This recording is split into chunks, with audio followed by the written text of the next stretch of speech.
Yo, what's good? What's good? What a crazy weekend of football, crazy weekend of coaches. The coach we thought was a lock, and everybody pretty much said Ben Johnson to the Raiders is now going to the Chicago Bears. What's next on the list? We will break it all down, get into it all. Coming up here on Raiders Unleashed. All right, man, I'm not going to play that. Oh, my glasses, I cannot see. Man, crazy game. Riley Leonard carrying the team on his back. Not enough. Bad play calling in the red zone, in my opinion. Kicking a field goal when you're down, you know, more than 2 touchdowns. Not a great look. The Fighting Irish fought with everything they had. Just out, man. Too much depth for Ohio State. Those two running backs were crazy good. Will Howard, man. Will Howard, very impressive. The man, showing he's not just a statue back there. He can also make plays with his legs, like the guy on the other side, Riley Leonard, who, man, the kid has potential. They just didn't let him loose until the it was too late. And I heard a lot of commentators saying that they had to change their game plan. They're a run first team, with Jeremiah Love, which where was he at the whole entire game? That was wild. Just crazy. So, another damn great championship game and many more to come. But the bigger issue at hand and the elephant in the room is what do we do next? Where do we go from here? See who's in the chat. Don't forget nobody. Chat lives matter. James Furpo in the building. Carlos, what's good? Raider Ryan, appreciate y'all pulling up. Man, so I hope y'all didn't fall in, to the commentator trap of Ben Johnson being that guy. I said over and over again, you have to see it to believe it. The Tom Brady effect is real, but how real is it? And is it real on a positive note or on a negative note? Because there has been reports that one of the main reasons, which I don't see how this would be a problem, but Brady wants Spy Tech to be his general manager. But Ben Johnson just went to a team that already has a general manager. So, reports are crazy, doesn't make sense. But I said 2 weeks ago or last week, we were going to be that team left at the altar. But I thought, Detroit was going to make it way farther in the playoffs.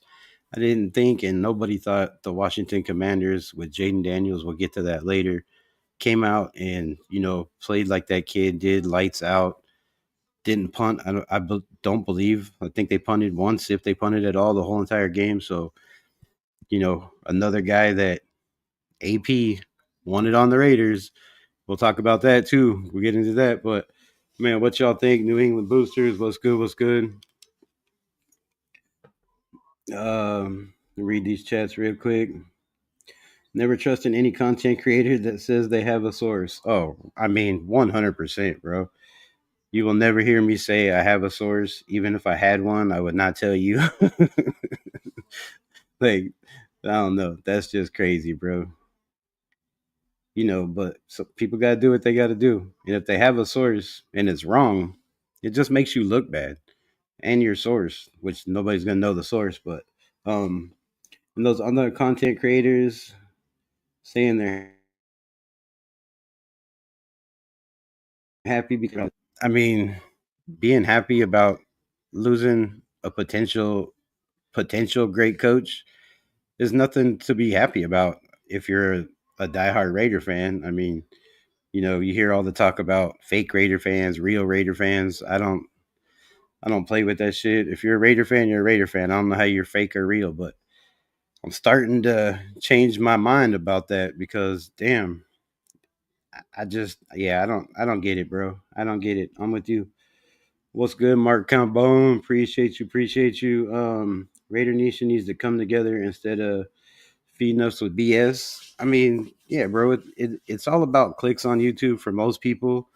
Some people, it's not about clicks. You know, if it was about clicks for me, I would be on here 3 times a day trying to build my watch time up, trying to grow this channel. But I do this for the love. Like, people play NFL football. Like, man, I just come on here to talk to y'all to get y'all thoughts. You know, maybe say some information or give some tips that somebody might not know. But, you know, I'm not knocking nobody. People do their own shit. It is what it is.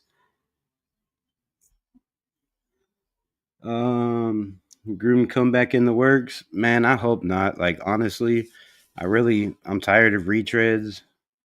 You know, we'll get into the coaches we got, who we've hired in a minute. Let me get through all these so I'm not behind. What do you think about Liam Cohen? All right, we'll start with there. Matthew Shack always saying bullshit. I mean, look, everybody's got their own opinion. Everybody has their own takes and their own feelings and their own thoughts on shit. So, you know, shout out to him, his opinions. I'm not gonna knock it or say nothing bad about nobody. D Menace was good. Top three choices: Cohen, Munkin, or Kingsbury. Like, we haven't. All right, let's just get into that. We'll start right here. I mean, so far we've interviewed, right? Aaron Glenn, Steve Spagnola, Pete Carroll, Robert Salah, Vance Joseph, and Ron Rivera. Also, Todd Munkin, I believe, was interviewed. I don't know why it's not on the list I have, but I do believe he was interviewed because I think he's the only other offensive minded coach that was interviewed. But out of those names, I mean, I think we need to do more interviews, right? In my opinion, there's, Liam Cohen still hasn't got an interview. Joe Brady's out there, I do believe, the offensive coordinator for the Buffalo Bills. I don't know if he has enough experience to be in that mix for a head coaching job, you know, and you can't make a lateral move and bring him in, underneath Pete Carroll to be like an interim head coach type, not interim, that's not the word I'm looking for, but, like a disciple to learn underneath him in case Pete Carroll, decides to step down in 2 or 3 years because he can't take it, or, they could go that route. But you can't make lateral moves. So we're kind of stuck in a position where, you know, Mike McCarthy, Aaron Glenn, Todd Munkin, I mean, Liam Cohen, I would think would be a better fit for the Jags, in my opinion, just because, his family's already in Florida. You don't have to move very far. You have a pretty stacked roster.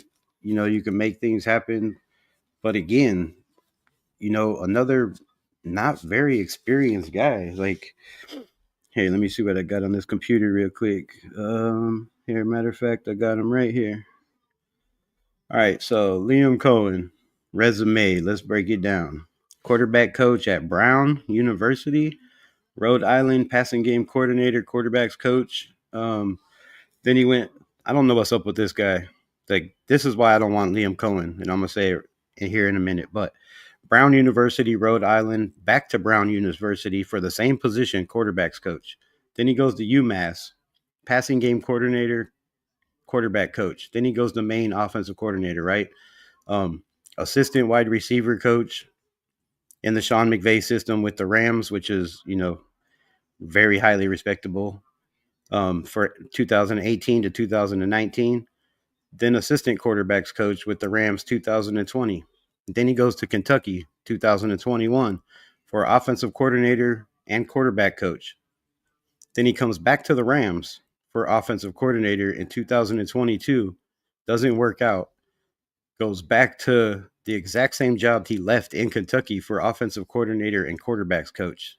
That's one thing I don't like about Liam Cohen. So I don't know what the situations were, but to me, it doesn't matter what the situations were, because if you leave one job to take another job and it doesn't work out, and then you go back to the same position, like, that just doesn't sit well with me. Like, maybe y'all, but then he has a pretty damn good year when he goes to the Tampa Bay Buccaneers. So, I mean, it's a guy that some people are going to look at, but to me, that's not really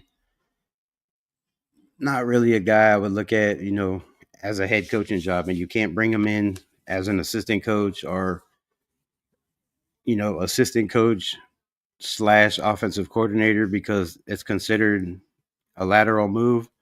Assistant coordinator is not like a step up. Assistant head coach is not a step up from with offensive coordinator. So a lot of these guys, it's kind of narrowing down, and I hope they have a plan B. And it's looking like Pete Carroll is that plan B. Is which I'm not mad at. I'm not mad at that whatsoever.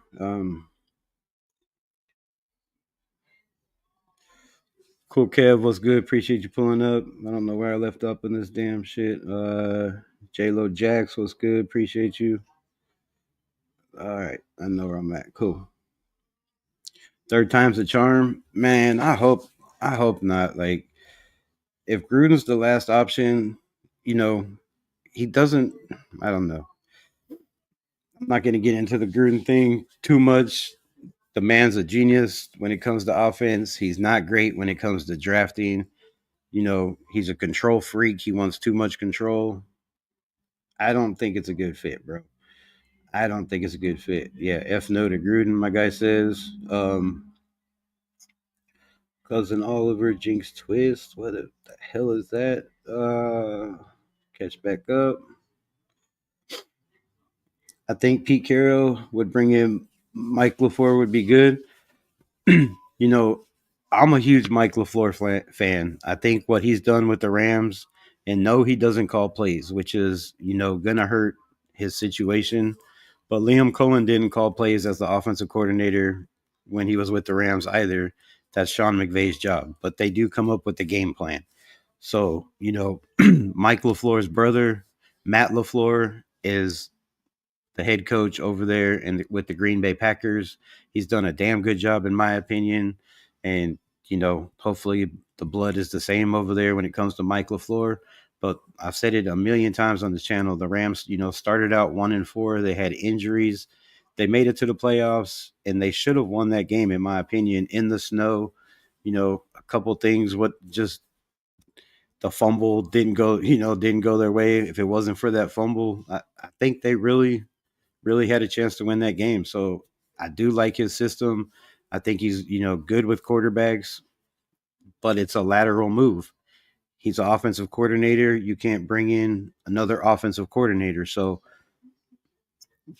that's where we're stuck at. And I don't know if you could come up with a new position. Like, I don't know. The Raiders came up with a new position for Champ Kelly, right? I mean, it can be done. But yes, I'm a big fan of Mike LaFleur. I think the man is an offensive genius, bro. And I mean, the Rams record and the stats speak for itself with Matthew Stafford. An older quarterback. They constantly run motion. They have defenses on their heels, and like I said, they started out 1-4, ended up 10-7, and winning their division. Now I know that's Sean McVay coaching, but that also has to do with this man running the offense. But the only way you could get Michael LaFleur is make him head coach. Now maybe you can bring him in like we did Antonio Pierce. Are they willing to go that route again and bring in an inexperienced man that's never called plays to be head coach and have a Pete Carroll in the building underneath him like we did with Antonio Pierce? I don't think they're willing to go that route. But I mean, when it comes down to it, we might not have a choice, right? And I am out. All right, peace. Yeah, it's a big name around here. Deep Menace in the building. What's good, my guy? Appreciate you pulling up. Ben Johnson was not the right move for us. I've been saying it all along. I didn't think it was either. Like, he's kind of like a Liam Cohen. Like, I think Ben Johnson. he does, have an innovative offense, but so did Bo Hardegree, right? I mean, let's let's be honest, and a lot of people ain't gonna like that take, but Bo Hardegree, look what he did with Aiden O'Connell and Josh Jacobs and Devontae Adams, and taking over a playbook with nothing. So if you're handed weapons, anybody can shine if you know what you're doing, I believe. And well, maybe not anybody because Luke Getzey can't. So not anybody, but intelligent minds that know football should be able to succeed. When you have two of the best running backs, when you have a pretty decent quarterback in Goff, when you have one of the best, top five receivers in the NFL in a St. Brown. So, I mean, yeah, Ben Johnson was set up for success, and it was his innovative play calling that made that team click. But it's not all offense. I think a lot of credit has to go, to Dan Quinn. I mean, to Dan Campbell. Dan Quinn. Here I go thinking about these damn Commanders again. Holy shit. Um, that's goodness we didn't overpay for Johnson, and that was another thing. Thanks for bringing that up, Cool Kev. Yeah, when you hear numbers, 6 years, $95 million, $92 million, $90 million, whatever they want to say, $15 million a year, basically, for a guy that's unproven as a head coach, that's only been an offensive coordinator for 2 years, and basically is what 2-2 in the playoffs, I do believe, 3-2 in the playoffs. So, I mean, yeah, to me, that's crazy numbers. And I think Ben Johnson basically used us as leverage, like many other teams do when it comes to players, when it comes to coaches. You know, yeah, go over to the Raiders, see how much they're going to give you because we're known for overpaying players. We've done it many, many times, and I guess that's the vibe around the league. Is if you want a bigger contract, go to the Raiders because they're going to offer you more than everybody else is, and then you go back and get more from Chicago, which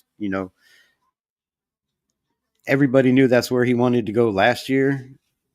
I don't know where that changed. And obviously, when you see the way Jaden Daniels played against the Detroit Lions, why would you go to the Raiders and Aiden O'Connell and hope you can get a quarterback in this draft you can work with, or hope you can get a quarterback in free agency that you could build a team around? That's not going to happen. Like Brady effect or no Brady effect, plus the fact that Brady wants to bring in his GM that's he's good friends with, that's going to be a non-selling point in my opinion for a lot of coaches. Maybe a Pete Carroll will go for something like that, but that dude's used to running all operations, right? Wasn't he the GM and the head coach? So I don't know, bro. Like we might be stuck. We could be stuck. Let me know y'all's opinion. Hit them likes, run it up. If you're new to the channel, like, subscribe, follow. I'm Raiders Rebel, host of Raiders Unleashed. You guys need McCarthy? We'll get into that. Get into that. Shocking twist. It is a shocking twist. According to everybody, right? The Raiders were signing Ben Johnson. It was a lock. LOL. Always a bear since latest we have failed. Ah, yeah, yeah, yeah. All right. So, why do you say McCarthy? What my man says. Why do you think we should go after McCarthy? Y'all didn't go after McCarthy. I mean, he has a decent record. I think he's what 11-11 in the playoffs. Um, he's like a 60% winning percentage. I mean, it's not bad. Chris, this ain't a Bears channel. You can come rub it in and gloat, bro. I ain't mad at you. Go ahead. Just be respectful. Gruden's best days. Yeah, yeah. He's a car salesman now. He's pretty damn good at Barstool Sports, and he's funny as shit. But funny doesn't make you a head coach. Um, McCarthy will get you to playoffs. Uh, I don't know, bro. Like his playoff record is 50-50. He has a pretty decent quarterback in a Dak Prescott who can make play with his legs. He's not the greatest. You know, he had a lot of weapons over there in Dallas. I don't know what happened. I mean, yes, they didn't have a running back, but Pollard was never really that guy. They traded him to Tennessee. They let Ezekiel Elliott go. They probably should have drafted a running back in the draft, but what they got Dow, whatever his name is, like, yeah, that kid is not a number one back. They should have kept Pollard. So I don't know. I don't know. He had, a damn good defense over there in Dallas. You got a lot of weapons. If you can't win in Dallas, I mean, I know you got to deal with Jerry Jones, but if you can't win in Dallas, bro, with all the shit they got over there, I just don't know. I don't know how you're going to win in this organization with no quarterback, no running back, and holes like Swiss cheese over here. It's like we got a lot of holes to fill. Pause if necessary. Pete Carroll is better. I like Pete Carroll. Pete Carroll is 90 years old. Holy shit, y'all going crazy in this chat. All right. Fuck. I'm gonna start this and go way the hell down here. Ray Love, welcome. LVR, welcome. We will get back up to y'all shit later. Cause y'all going nuts. You're gonna get stuck with Ron Rivera, man. Come on, don't put that out there, bro. Don't put that out there. Coach slipping Jamba Juice out of a straw. Appreciate you. What do you hate? Don't hate, my guy. Don't hate. It's bad. Hate is bad. Raider Nation 510. Matt LaFleur, West Coast offense. Noted that. Yeah, but that's Matt LaFleur. You don't know what his brother is. I mean, he's the same McVay tree, but they run a lot of crazy motions and a lot of crazy schemes over there. So, I mean, I don't know. If you want a head coach that potentially be there for decades, not dead in 2 years. See, that's the thing with Pete Carroll, though, is Pete Carroll has connections to Robert Salah, however you say that man's name, which is a damn good defensive coordinator. You can bring him in possibly as a defensive coordinator and, you know, kind of groom him for a head coaching job, possibly if you can get the right offensive coordinator to come in. But I don't know who you're going to get offensive coordinator. I mean, you have a Luke Steckel in the building for the Raiders that, I mean, if worst comes to worst, that man has credentials through the roof. And look what he's done with Brock Bowers. I mean, I don't know. I don't know. We're running out of options. I know that.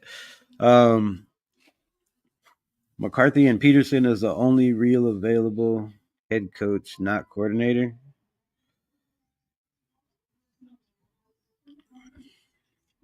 Mike McCarthy gets Salah. See, I think Salah would probably take a DC job with Pete Carroll before he did McCarthy. Just my opinion.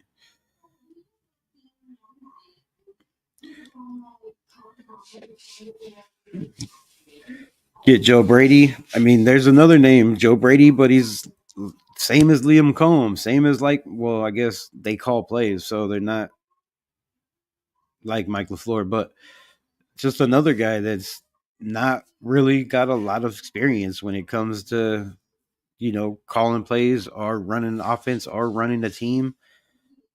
I don't, but I guess, I mean, they have about the same experience as a Ben Johnson, just not as much hype. I mean, if you look at their resumes, if you look at the coaching trees they come from, Liam Cohen, you know, was in that Sean McVay tree. But also, if you look at Mike LaFleur, he was not only in the Sean McVay tree right now, but he was also in the Kyle Shanahan tree with the 49ers for 4 years, I believe. So that man has that going for him.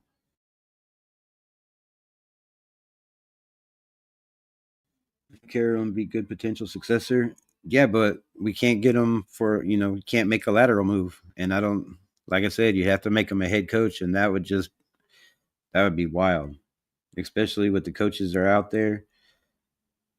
if you're trying to rebuild a team, if you have plenty of time to rebuild a team, then that's fine. Go that route. But um, LOL. Thank goodness. To what? Don't act like you did not beg for him now. Beg for who? I ain't begging for nobody. You got me fucked up.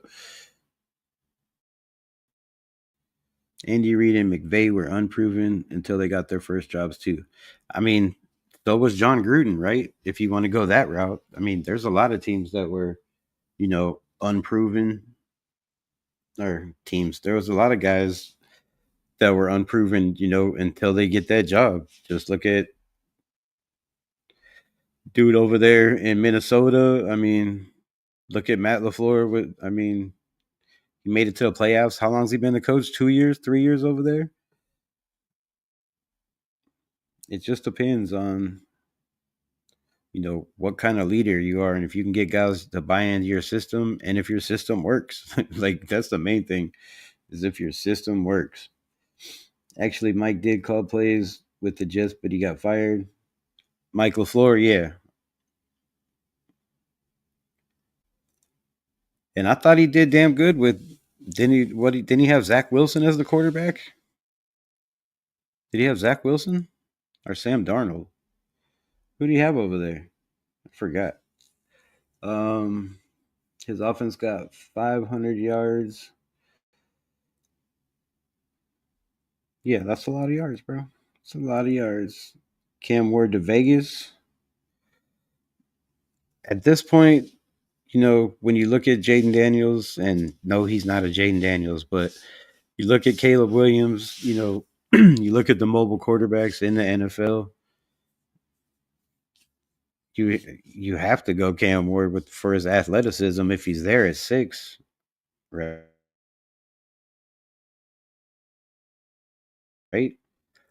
But maybe Ben Johnson decided to go to the Bears because the Raiders aren't planning on moving up again. Hot take, maybe. Maybe they looking at this quarterback class and they're like, "There's no way we're moving up for Shador or Cam Ward," and they're probably not going to fall to us at 6, which I believe one of them will. I think a lot of teams are going to pass on the quarterbacks in this draft, and I think they're going to fall a lot farther than people think. But that's just my opinion. But maybe they didn't have plans. Maybe the meetings didn't go as great as everybody says. And, maybe they kind of seen eye to eye, but couldn't figure out a plan. I don't know.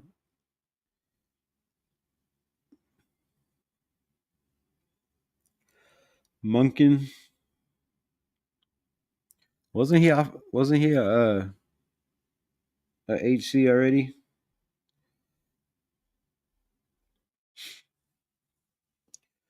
Oh my god, no, I said none of that already.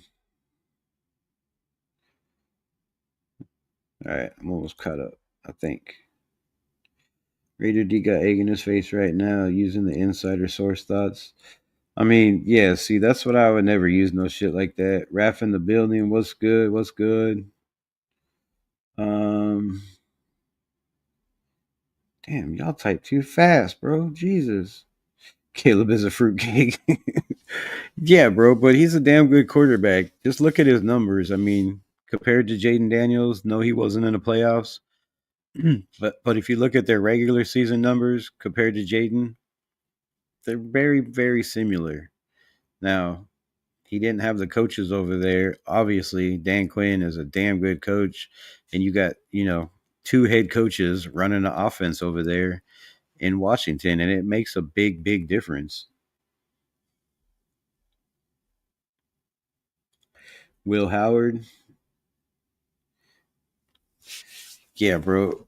Will Howard impressed the shit out of me. I'm not gonna lie. Like, he wasn't on my radar. I mean, maybe because he plays for Ohio State, and I don't watch too many Ohio State games except for in the playoffs. I've watched all the playoff games.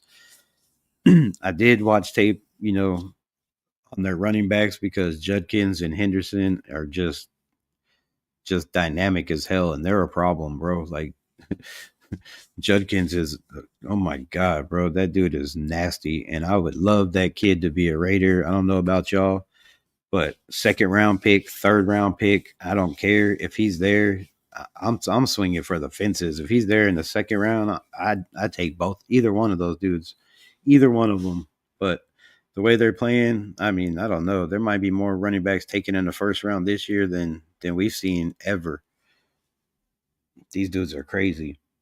But yeah, Will Howard, making plays with his legs. I think he started out 6 for 6 on third down, was 12 for 14 for 144 yards and 2 touchdowns, I do believe. Just going off the top of my head that I can remember. And I think he was like 12 for 12 or 11 for 11 to start the game. Like, yeah, that dude's impressive, bro. I do believe he broke the college championship record for passing. Next man up, Liam Cohen, head coach. John Spytek is GM. I mean, it's looking that way. Wasn't Liam was Liam Cohen wasn't there with Brady though, so I don't know where them two would go together, or if he's even going to get an interview at this point.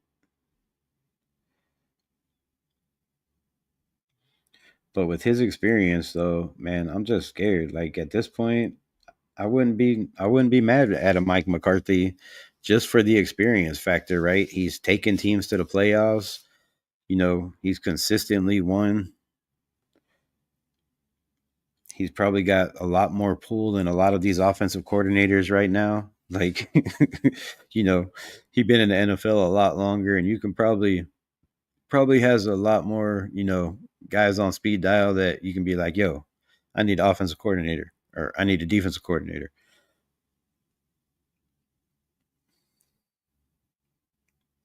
I bring the chat alive. I'm not trolling. Nah, keep doing what you're doing, man. You good, bro.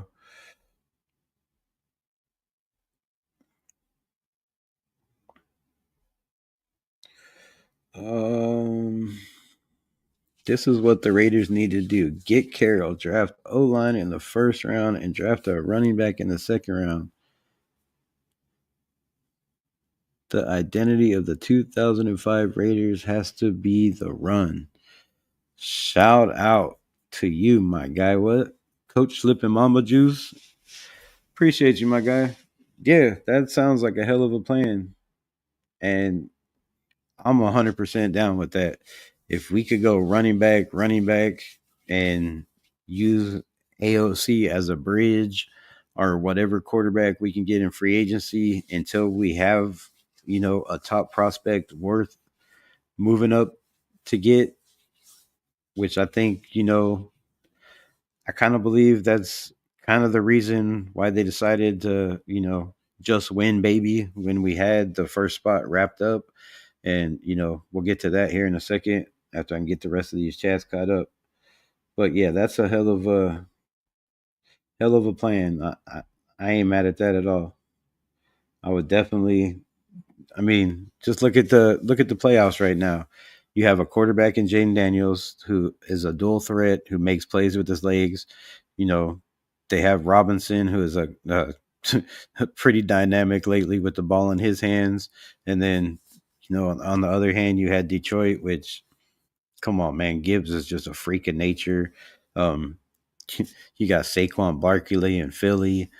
You got Cook over there, and I mean, dude, all these teams in the playoff have running backs that average or can average 100 plus yards a game. So for these teams to think that the running backs have fell off and they're not worth paying, hopefully this year wakes them up because as a former running back, just in high school, nothing less, nothing else, dude.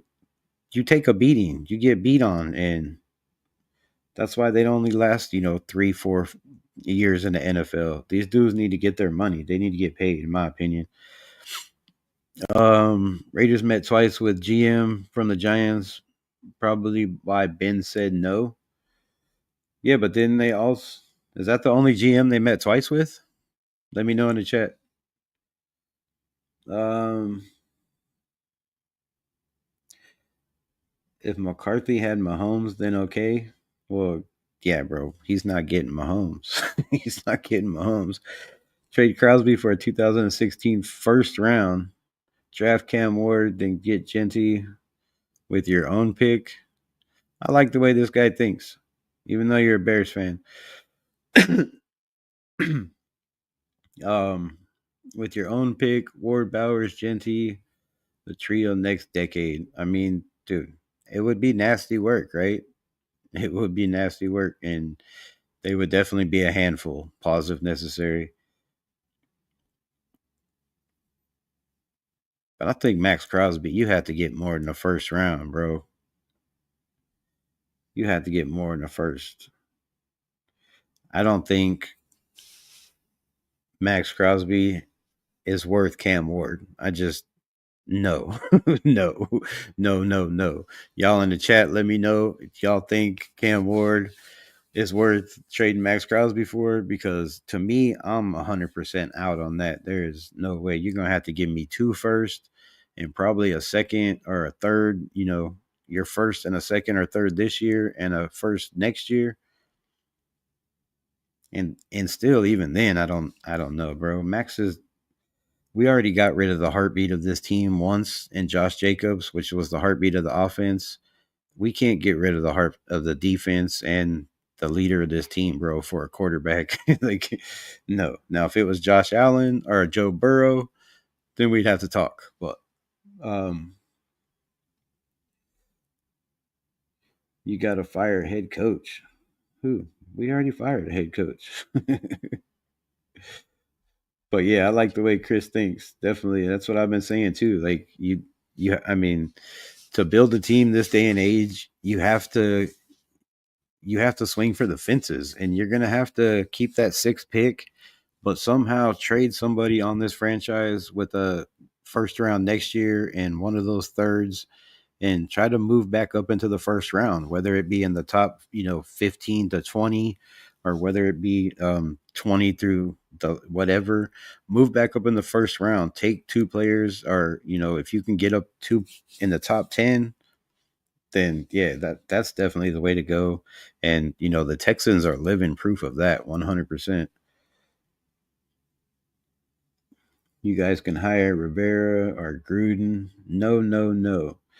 All right, Cliff Kingsbury, we'll get to that. I would take a shot. I'm not gonna lie. I'm not gonna lie. Last year, I was like, no.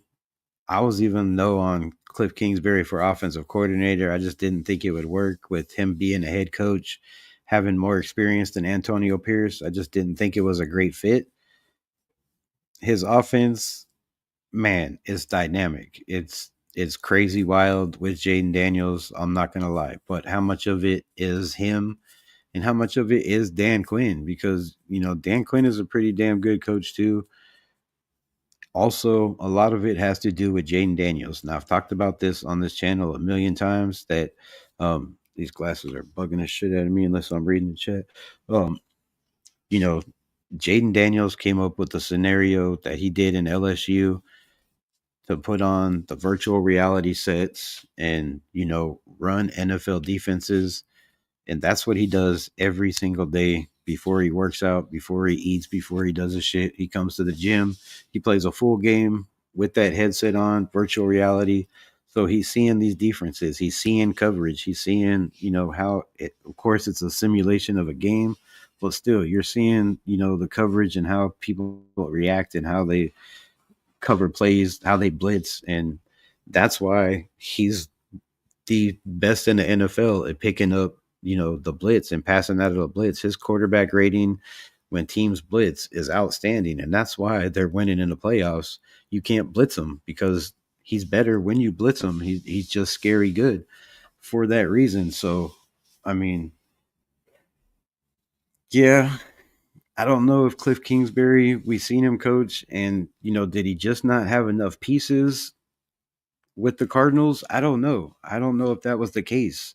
He did have a short quarterback, in Kyler Murray, but you had a mobile quarterback that, had to roll out of the pocket, in my opinion, to make a lot of those passes and doesn't have the strongest arm. He's kind of a smaller guy.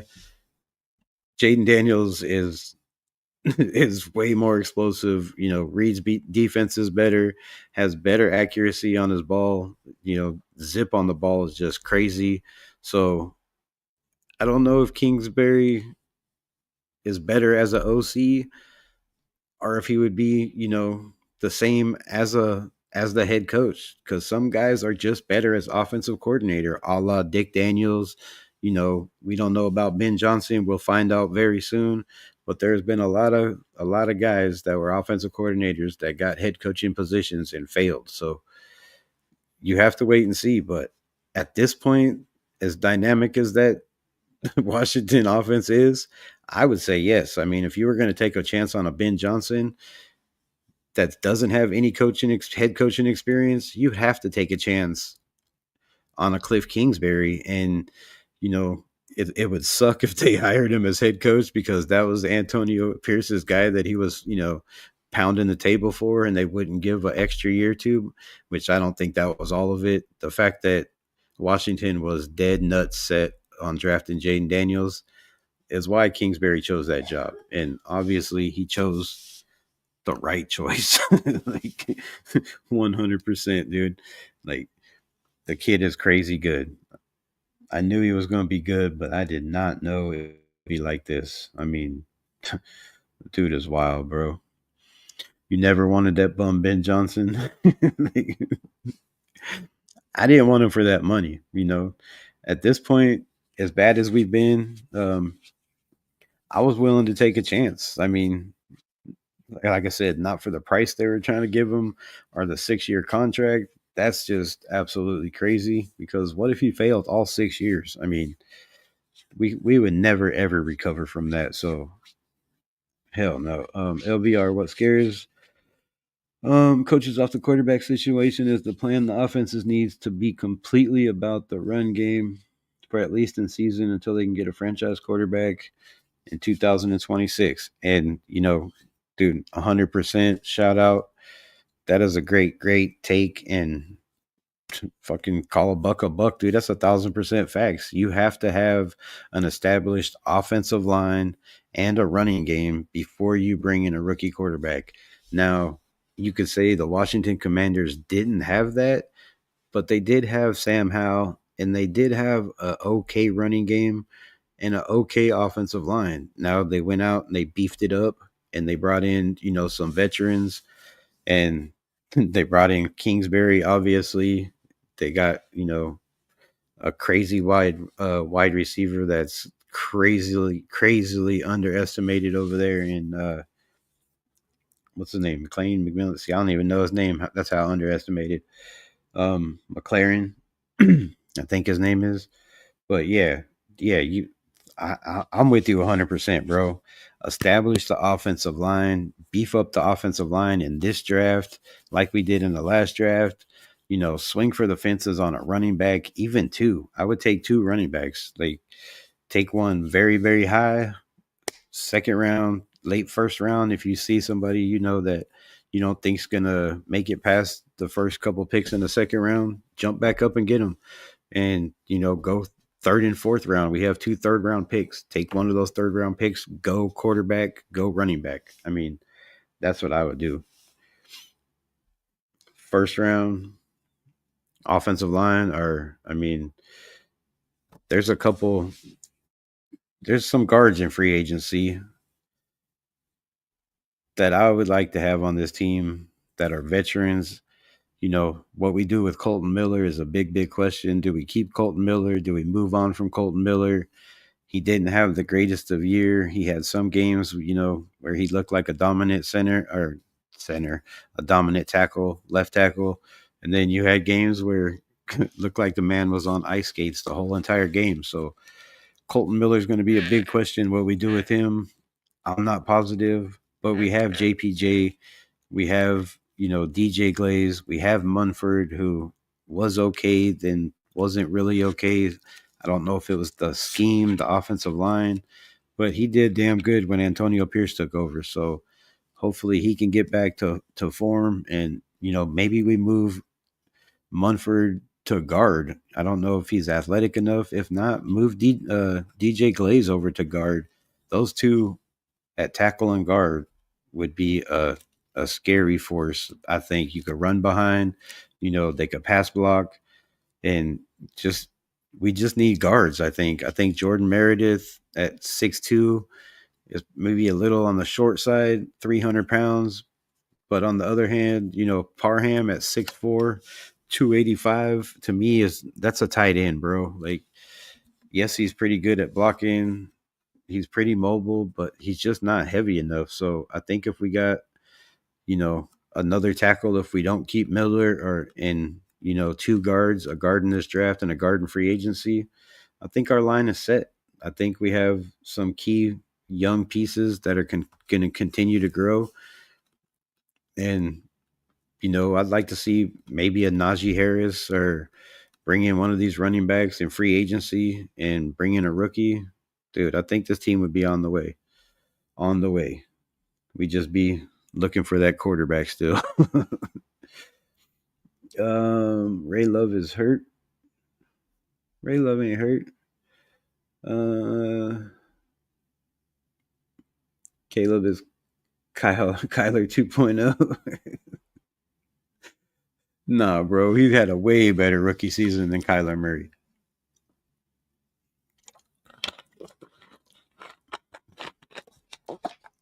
He didn't have much of an offensive line. The Bears were stupid. They didn't beef up that offensive line with a rookie quarterback that can, make plays not only with his arm but with his legs. But they gave him all the weapons in the world at receiver, tight end, running back. What's the difference between Kellen Moore and Ben Johnson?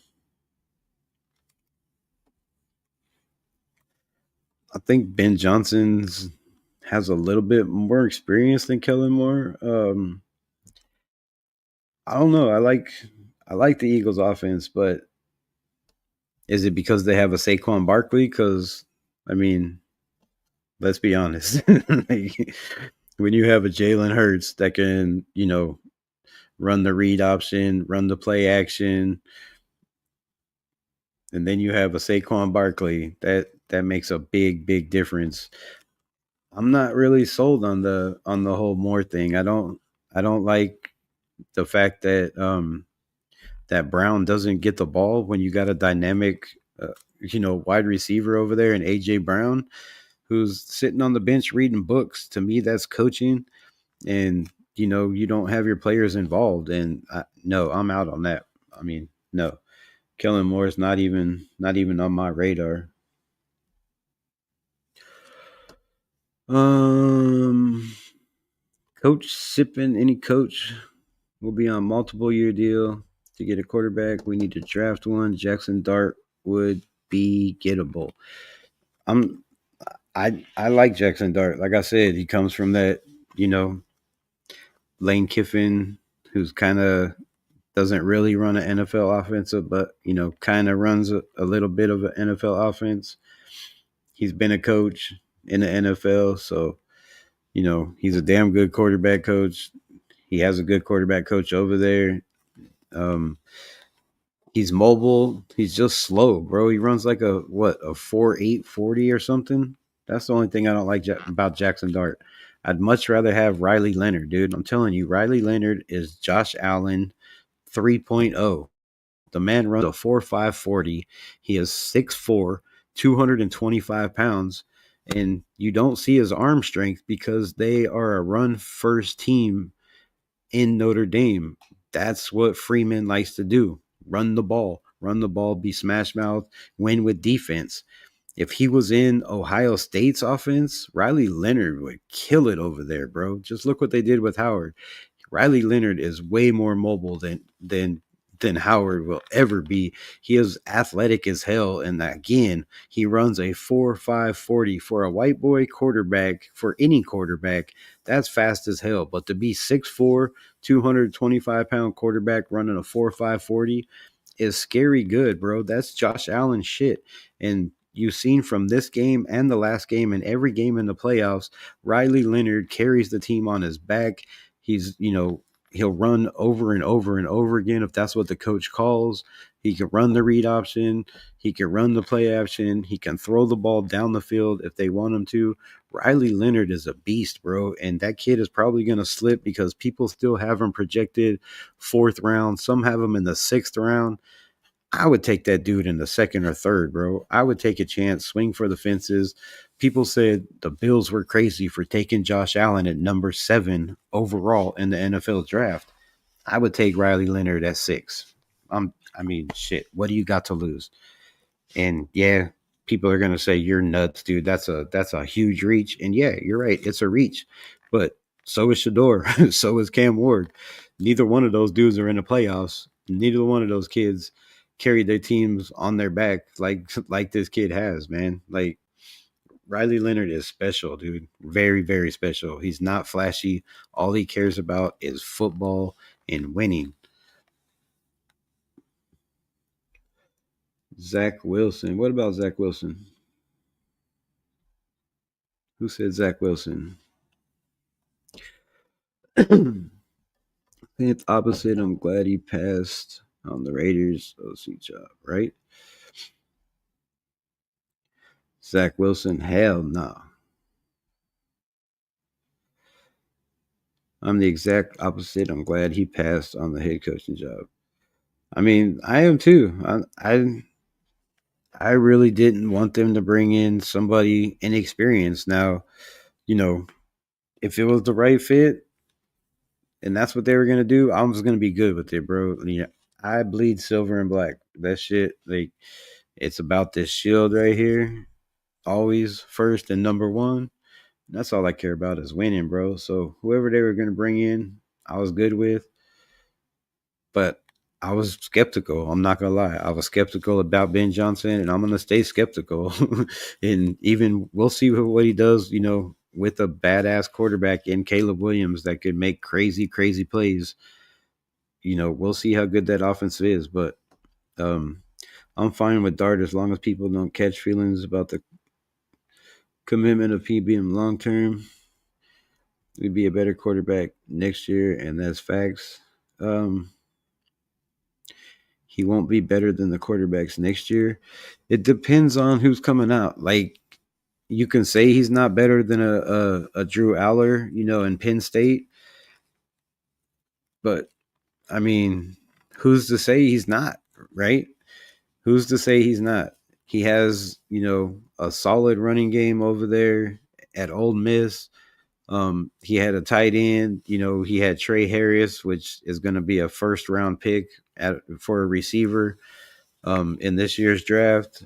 You know, Jackson Dart is that kid, bro. Look at the teams they played. They played SEC teams. Um, they beat Georgia. Like, I mean, they murdered my Arkansas Razorbacks. He put up 5 touchdowns and almost 600 yards against my Razorbacks. So, and they had a solid defense at the time. Like, they beat the fourth. They were one of the only teams to beat Tennessee. That was the 4th ranked team in the country, my Razorbacks. And then they go to Old Miss, and Jackson Dart just put it on them. Straight spread ass cheeks, put it on them. So I like Jackson Dart, bro, and he could be long term if you give him, let him sit for a year. Obviously, he's not coming in and starting. And either is Riley Leonard, and I wouldn't put that on anybody in this draft to come in and start. And I think Shador and Cam Ward are probably going to be thrown into that fire because they will be drafted in the first round. But I don't think either one of them are ready to start. I don't think there's a quarterback in this draft that is ready, and I could be wrong. I mean, to start right away, especially going to a bad team in the NFL with no offensive line, with no running back that has a losing record. You're doomed from the start. You're doomed from the get. Spytek was with Brady. Yeah, I know Spytek was a big part of bringing Brady over to the Tampa Bay Buccaneers. I know Spytek played in Michigan with Brady. I know all the connections, bro. And I think that's kind of why Ben Johnson was out. Um,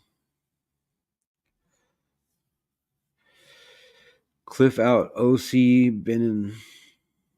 Oh yeah, Cliff Kingsbury definitely put it on Ben Johnson. you know, offensive wise.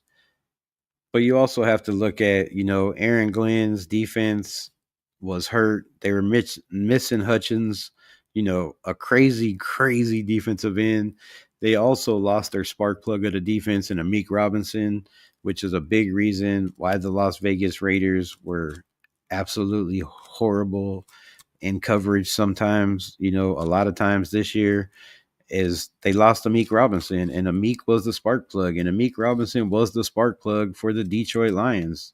And if there's anybody I've ever seen in the NFL that would make a mistake and then a play or two later come up with a big play like an interception or a sack or a fumble recovery, it was Amik Robinson. So to lose him that early, I thought took the steam out of the Detroit Lions. They couldn't they couldn't cover St. Brown, and bro, they were doomed from then. They couldn't stop the run. They couldn't stop Jaden Daniels. So yeah, Cliff definitely out OC'd Ben for sure. Um, the Lions defense also didn't show up, and golf choked. I mean, yeah, the two interceptions definitely, you know, you can't do that shit, bro. Like the coach said, Dan Campbell, in an interview, you can't turn the ball over four times in a regular game and expect to win, and you can't turn the ball over four times in a playoff game and expect to win. There's no damn way that is not going to happen. Even player like Jaden Daniels and the Washington Commanders with that explosive offense, if you turn the ball over four times, bro, you're not coming back from that. It's just you're giving the team a short field in the playoffs. They're the best of the best, and most of the times they're going to score seven off of those turnovers, not just three. So yeah, that you're beating yourselves when you turn the ball over four times. And Jared Goff is the only quarterback this year to have four turnovers in a game twice. Gardner Minshew had one. Um, I just had to say Gardner Minshew's name. I don't know why. There was a couple other quarterbacks I don't remember, but his stuck out the most.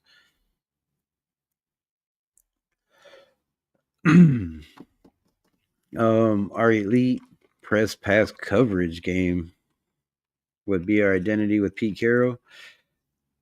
I don't know if it's an elite pass coverage, but that's a damn good point that you brought that up. I believe with Pete Carroll as defense, as head coach, running that defense with whoever he brings in, players like Kamari and Richardson, who I thought had a decent year. He was leading the fucking team in tackles almost every single game.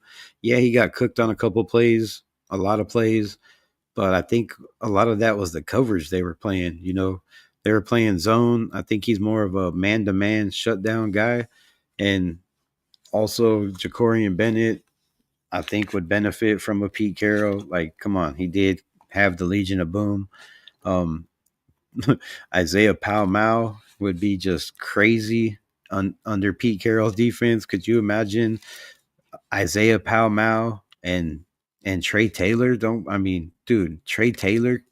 Could you imagine Trey Taylor being that Cam Chancellor dude in the back? Oh my goodness, bro.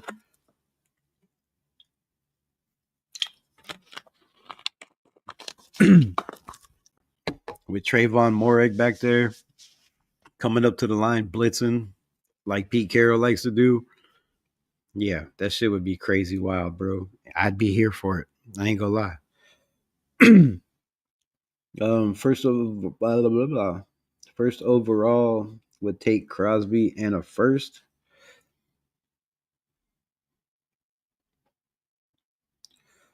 Oh, take Crosby and your first. Hell no. Hell no. Hell no. Two first and a second, right? Two first, a second, a third, something, a player to be named. You gotta give me something. You gotta give me something more than that. Stay up there. Damn.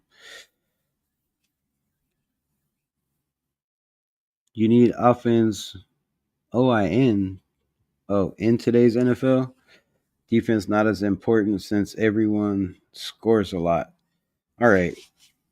Defense is very important. Out of the last 23 Super Bowls, 16 of those winners had top 10 defenses or better. So defense is a big, big, big key.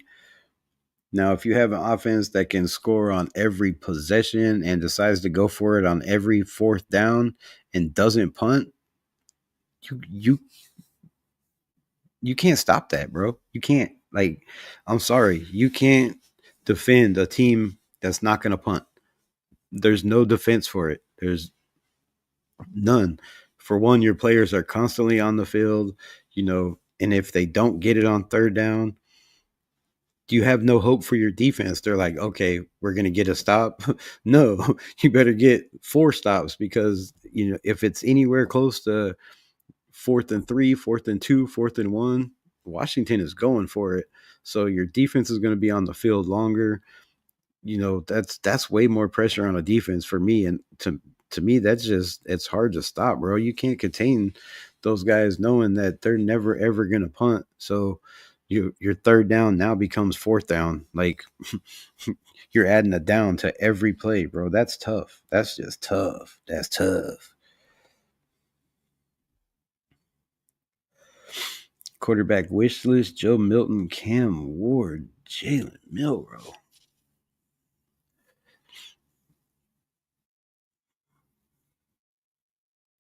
I mean, I gotta ask, like, is it just because they're mobile? Because Joe Milton has a solid, very strong arm, but he's a run first kind of guy. Cam Ward, stand in the pocket, gunslinger. And then Jalen Milrow, like, damn, bro. I don't, I'm not, I wouldn't be, I wouldn't be mad at trading for a Joe Milton. He's already sat for a year in the NFL. He didn't sit behind a very good coach or a very good offensive system. That is not very good. In my opinion. He did get to sit behind, Drake May, who is a damn good quarterback. So maybe he picked up a couple things there. I think that's a very, key part of it. So I wouldn't be out at trading for Joe Milton. I don't know if, what it would take to get him. Would they get him in the seventh round? I think they drafted him. So, I mean, I wouldn't be mad at it. He might need to sit another year. Probably would definitely wouldn't hurt him under a damn good offensive coordinator, a good head coach, and a good quarterback and a good system. I think he could possibly be that guy. He looked pretty good in the games he came in with the Patriots. I'm not gonna lie, like I was pretty impressed.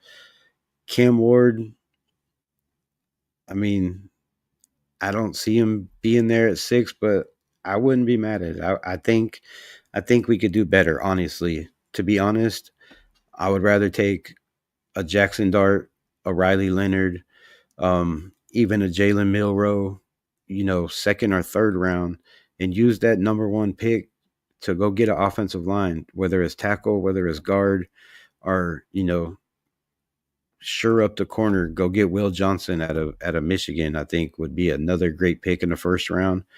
That's where I would go first round. I wouldn't go quarterback because I don't see Cam Ward or Shador being much better than, like I said, then a Riley Leonard or a Jackson Dart or Kyle McCord, like another guy that's dude crazy. Didn't he just break Lamar Jackson's record or somebody's record in college? Another guy you can get, like, there's quarterbacks, sneaky sleeper quarterbacks that you can get probably third, fourth round that could possibly, help your franchise. Just because nobody's looking at them this year. They think it's a two quarterback race. Quarterback is definitely key. You got to have a quarterback in the NFL. But I'm saying that if there's not, you know, those guys are prospects. Those guys are, 2 years, a year down the road. So we need a quarterback now. You got to have a quarterback this year. You can't play the 2025 season without a quarterback. And I wouldn't be mad at Aiden, but some people would flip at that. You got to have the right the right system. You can't have a guy that's going into a fifth, what, third head coach and a fifth offensive coordinator. Like crazy shit. Raiders do well in trade negotiations. Oh, don't do well. What do we do well in, Kev? Like, I mean, honestly, my guy, what do we do well in? Top quarterback is key. How that works out for you, Chris Foster, LOL. Oh,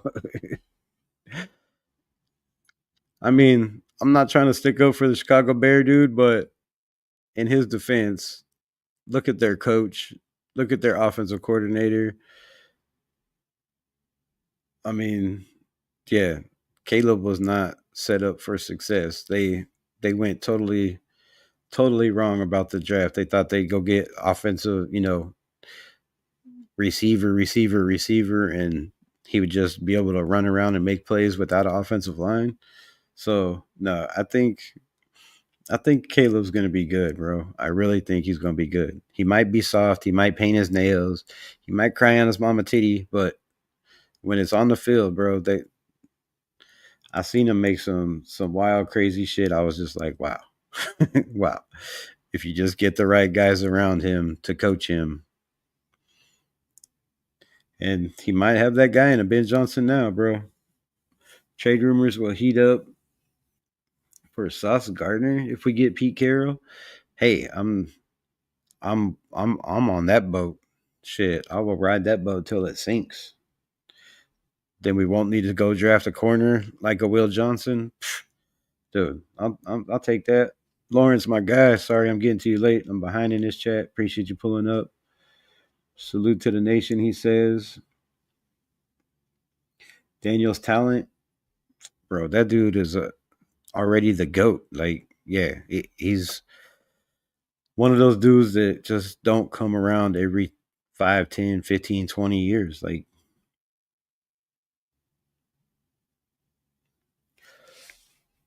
do you think the Redskins gonna? I don't think they have a choice, right? If it's a lateral move, if it's not a lateral move, I mean, if it's a head coaching job, they can deny it. They can't deny it, right? I mean, they can as long as they're in the playoffs. They can keep denying it, but after they lose, can they deny it? I think if it's a vertical move, they can't say no. They have to give them the interview. So I don't think they can keep them there.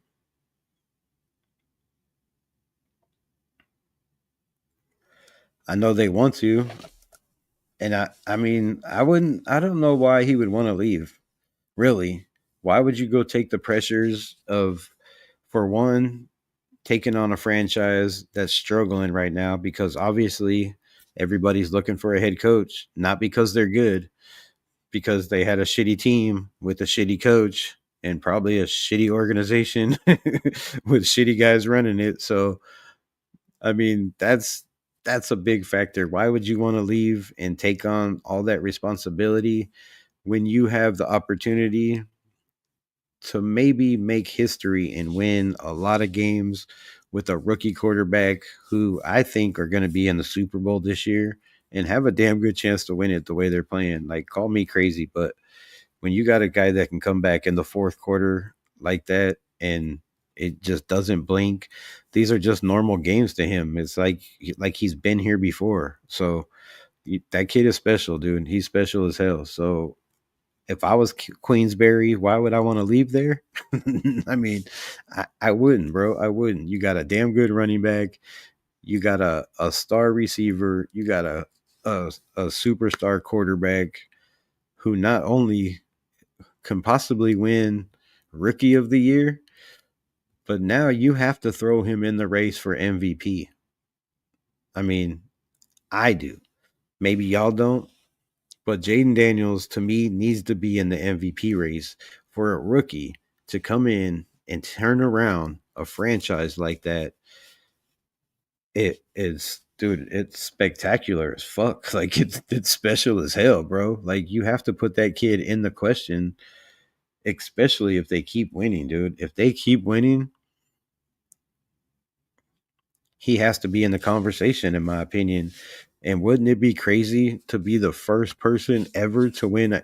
Wouldn't it be? Would he be the first person ever to win an MVP and Rookie of the Year in the same season? That would be wild, dude. But I mean, the way he's playing, you have to put him up there. I have to. Nobody's doing this shit before. It's like Brock Bowers, bro. What he's doing is so special that he has to be in the running. But the fact that, you know, Jaden's playing the way he is and has his team in the playoffs, any other year, Brock Bowers would be rookie of the year, I think. Boosty very well. Broke rookie records. What? Watch next year's playoffs and we'll decide. Oh, you talking shit. I got you. Um Queensberry is a poor man's Josh McDaniels.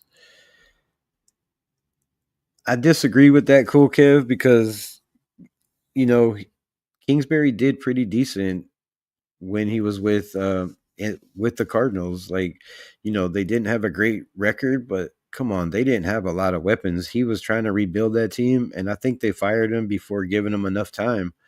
If they would have gave him enough time and gave him what he wanted, like a solid running game, obviously, like he has over there, a star receiver, kind of like they have now. I think, his head coaching tenured would have been way better. And Josh McDaniels flopped as a head coach, bro. It wasn't even close. He had Devontae Adams. He had, come on, bro. Josh Jacobs.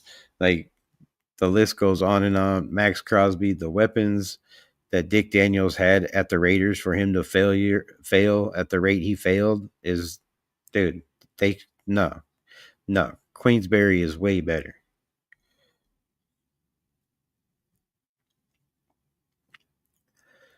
Caleb was a bust. How is he a bust? He's still playing. He's not. I don't know, bro. I'm not arguing. Kingsbury coached Mahomes at Texas Tech. Yes, he did. He did do that. He is a damn good. I said he's damn good working with quarterbacks. And if you're trying to draft a quarterback and you need somebody to groom that dude along, Kingsbury's that guy. Like, I mean, he did do fucking good with Kyler Murray. Kyler Murray just, I think, is too small and has to have a certain offense. He has to roll out. He has to have certain lanes to throw the ball or create lanes by rolling out of the pocket. And when you do that, the defense, draws to you, and it's hard for guys to get open. In my opinion, that's just what I see. But what else? Holy shit, I'm never gonna catch up to these. I gotta stop talking. Jalen went further than him in the NFL. What?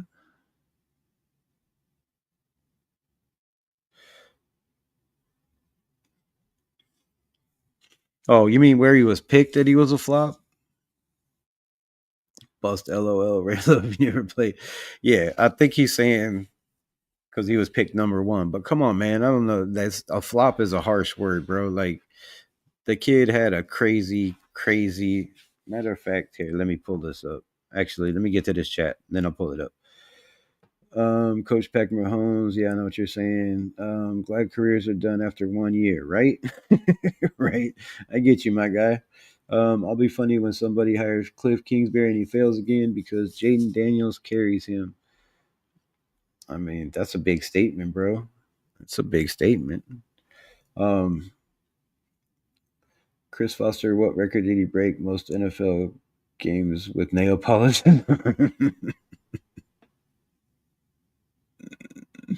Hey, come on, man. No gay shit. No calling my peeps names, bro. You gotta keep it straight. This this guy don't know ball. Who don't know ball? Come on, man. Stop being stupid. No bullshit. Bro, your team won one game. Tell me how many awesome quarterbacks you need to know. Are y'all still arguing about Caleb Williams?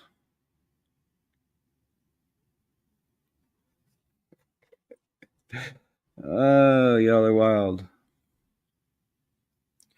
No, I'm talking about his bust. He didn't light the league up on fire, not even close. All right, let's pause that right there with a star, and let me pull this shit up while y'all talk.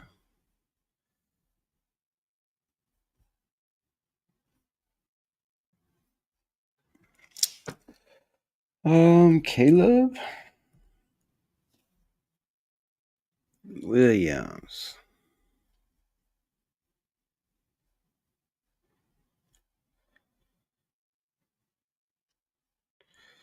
Stats, bro. Stats. Stats.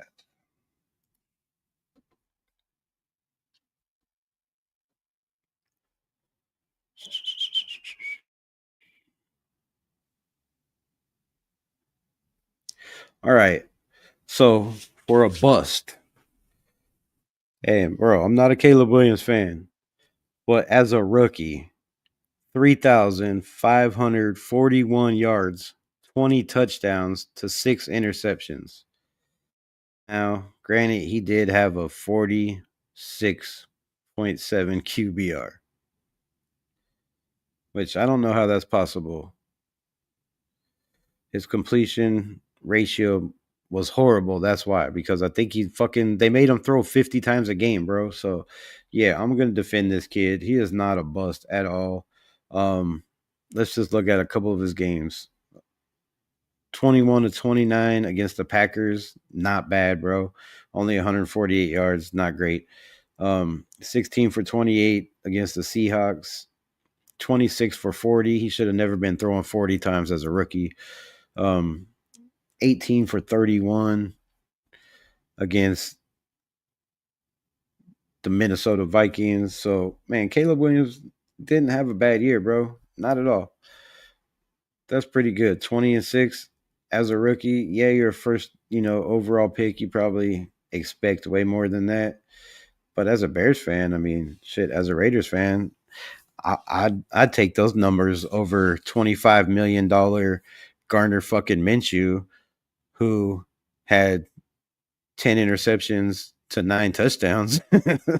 So if you want to talk about bust, bro, we signed a bust. I just want to say thank you.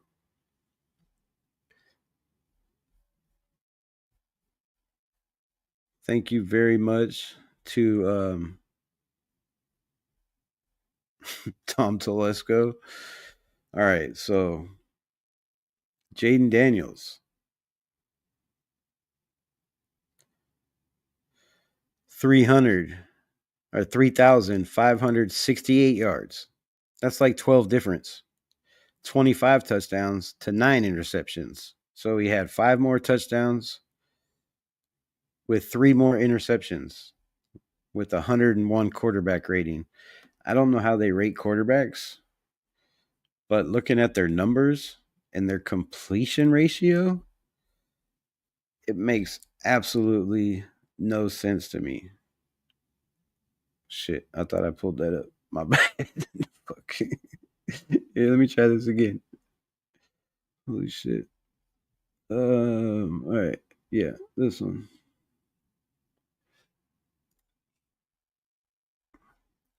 All right, so here's Caleb. Or here's Jaden, JD5. So against the Lions, January 18th, we know 299 yards, 2 touchdowns. Against the Bucks, 268, 2 touchdowns. Against the Cowboys, 50%, 0 touchdowns, 0 interceptions, with a 102 quarterback rating. Oh, with a 56 quarterback rating. Against the Falcons, he had 3 touchdowns, 1 interception. 5-2 against the Eagles, which they will be playing again, right, in the championship. So check that. Against the Saints, he only had 2 touchdowns, 0 interceptions. He had 3 touchdowns, 1 interceptions against the lonely Titans. Cowboys 2-2 Against the Eagles, the first time they played, he was 1 for 1, not very good.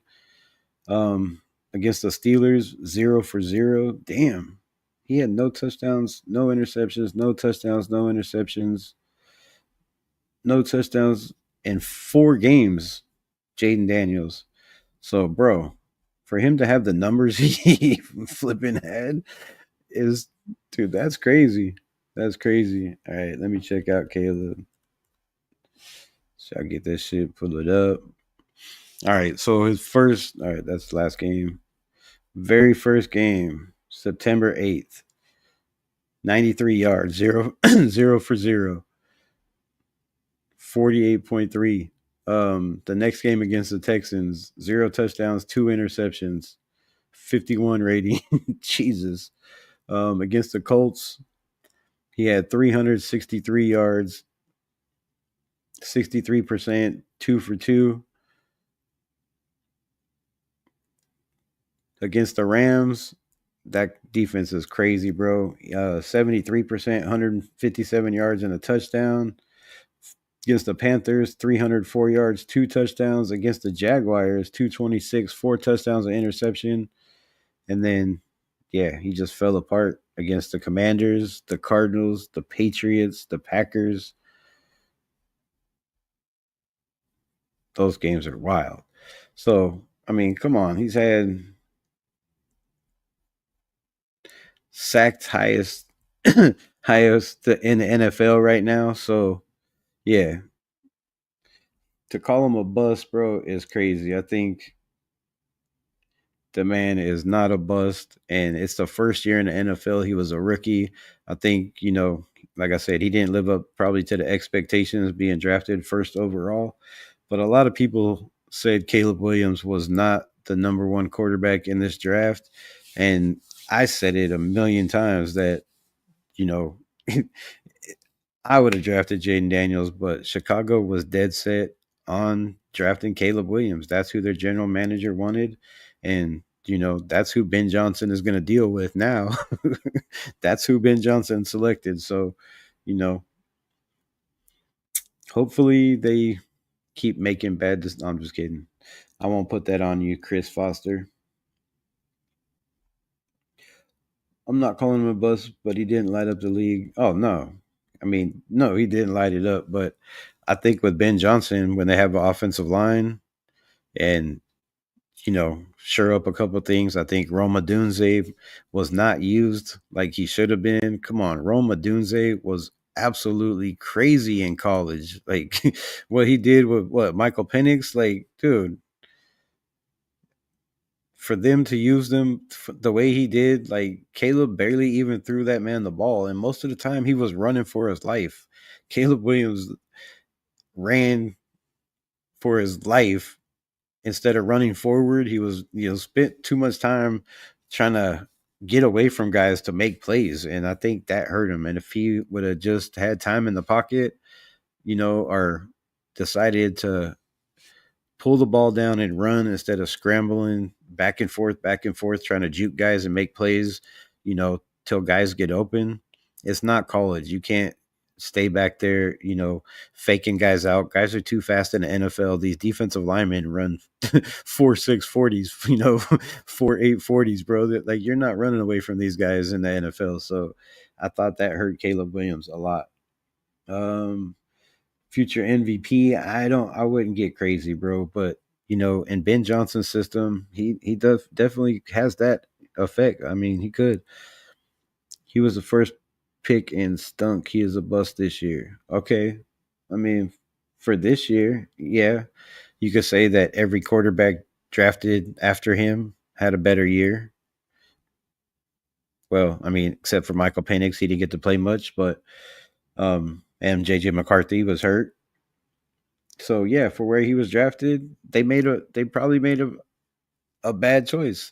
But in the long run, he might turn out to be the best quarterback in this draft. If you look at Caleb Williams' athletic ability, how he sees the field, yes, he makes stupid decisions sometimes, but all that shit can be taught, right? It just look at Look at Josh Allen, for instance, when he came into the league, right? He thought he had to do everything. And it's a pretty good example, right? He's a mobile guy that can make plays with his legs. He has a strong arm, can throw the whole entire field, but he tried to do too much. And by trying to do too much, you force balls into holes they shouldn't have went into, pause if necessary. And you know, until he got Joe Brady to come in as the offensive coordinator after he was the quarterback coach, you know, settled him down for a year and then took over as offensive coordinator and knew what Josh Allen needed to succeed. He's getting the best Josh Allen this year that anybody's ever seen. So you could do the same thing with the Caleb Williams. Now, is it going to take 6 years like it did Josh Allen? It's very, very, very possible that, it could take Caleb Williams that long to learn.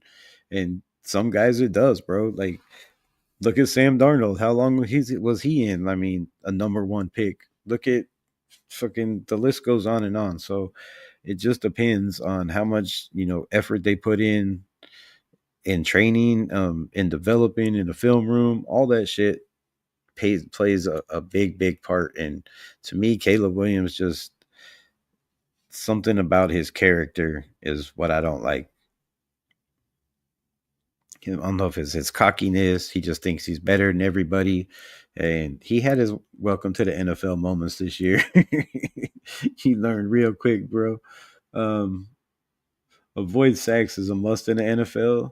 Dude, it's crucial. Like, especially when you're an athletic freak of nature at quarterback, you can't take sacks. But, you know, Gardner Minshew was another part of that where, I mean, another example where he ran himself into sacks.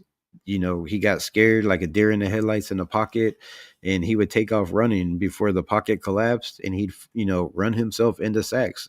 When you're running out of the pocket, that's your protection, bro. That's your, those guys are there for a reason. That's your fortress. You're supposed to stay in there until all else fails. And I think, he just got a little itchy, happy feet way too many times.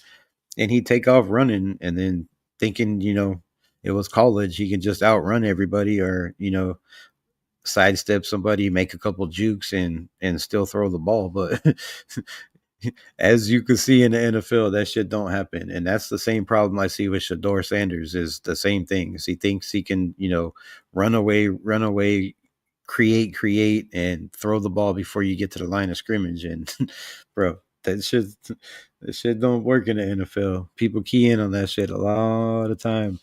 We need a quarterback in the first round. What? We need a quarterback first and foremost.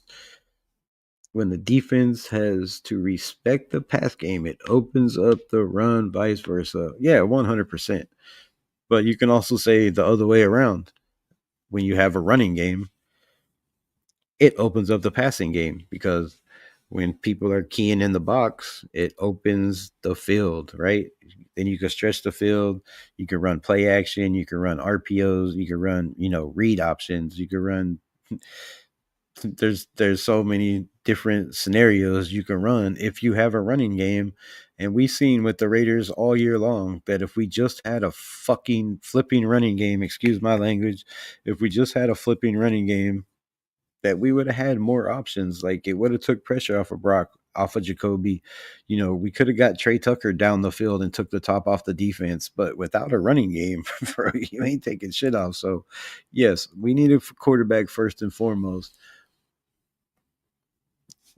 But do we really, really? I mean, just look at the teams that are in the playoffs that made it to the playoffs. It's Matthew Stafford, Jared Goff. These guys aren't mobile quarterbacks. So you don't have to have a mobile quarterback or a run first quarterback. Do I prefer it? Yes, because look at Jaden Daniels, look at Hurts and look what they're doing with Saquon and Philly. I think that's an unstoppable, dynamic feature that you have to have. So but there's not one in this draft, bro. To me, in my opinion, there's not a guy worth taking in the first round. Still didn't answer the question. What record did he break? What record did who break? Caleb Williams? Jaden Daniels broke a record. Most passing yards and rushing yards by a rookie quarterback. I do know that. But I'm so far behind, I don't know. Yeah.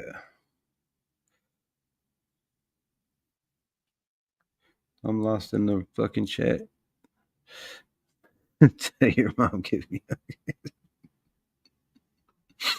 Oh, stop playing. Yeah, I want to know what record too. Where's this record? What record are we talking about? Most avoided sacks? Caleb Williams? No, he did not break a record for most avoided sacks. Did he? Because he took a lot, bro. He took a fucking lot. He was on his back more than OnlyFans girl. I ain't playing.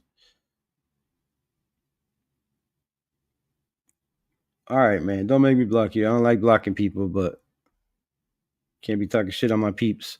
Y'all big mad. Caleb's is a good quarterback. What? Who's mad? He had a great rookie season statistically. Win or losses ain't everything. Responsibility of a rookie quarterback. That's on the coach. Facts. Point blank. I hope for the best. Well, appreciate you. Good comment. I like it. Sorry I didn't read it faster. No sacks avoided. He broke a record for no sacks avoided. Or sacks avoided, and you were answering somebody else's question. See what happens when you get behind in the chat, yo. Fuck. Um, the Raiders. My pops is a Raiders fan, but y'all petty haters and losers. Wait. Hold up. You talking to me, bro? You talking to me? You talking to me? Cause I ain't petty about shit, bro. And I ain't no hater. I don't fucking hate on nobody. Unless you need to be hated on. Then I'll be hating. Um we should have moved on from Colton Miller last year in a trade, man. I know you've been watching my videos, huh? No, I'm just kidding. But yeah, that's what I was saying, bro. Last year, if we would have traded Devontae last year and Colton Miller, we wouldn't be in this position. We would have had a quarterback. We could have moved up. It might not have been Jaden Daniels, but I guarantee you, some of them teams would have said, "Okay, to Devontae Adams, Colton Miller, and 2 first-round fucking picks." How are you not, bro? Like flipping picks. I gotta stop cussing on this shit. LVR. That's what you do if you can establish a good passing attack. Raiders won't be able to do that because the quarterback will suck. They need to run to open up the pass instead. I mean,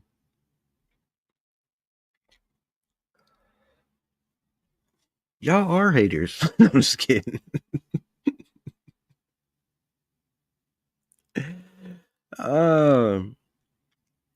Right? Don't listen to the Bears fan. I don't block people, bro. So, hey, I ain't never blocked nobody. I ain't had to block nobody. Don't make them block nobody. But don't get butthurt over people's comments, bro. It's just comments.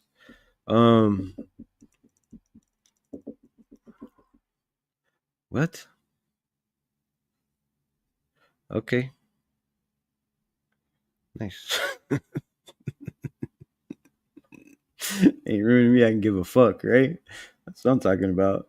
I want to know what record was broke though, and where is this record? Can I look it up? Kenan is a Bears fan. Well, I got Bears fans in here all day. Hate us. They ain't us. Literally right now. Okay, bro. Now I might have to start blocking people. I'm just saying. Bro, you're damn right. We ain't you. For one, we fucking Raider Nation. We ain't no Bears fans. We ain't fucking. We've been better since Mike Ditka. Like we ain't been in the bottom depths. So y'all ain't no fucking Bears. What Grizzly Bears. You like a little damn black bear and shit digging in the trash, bro. Coming here talking shit about the fucking Raider Nation, bro. We don't play that. Ben Johnson to the Bears might be one of the greatest blessings for the Raiders this offseason. I agree, bro. Y'all can have your fucking Ben Johnson. He ain't all that shit, really. He ain't all that shit at all.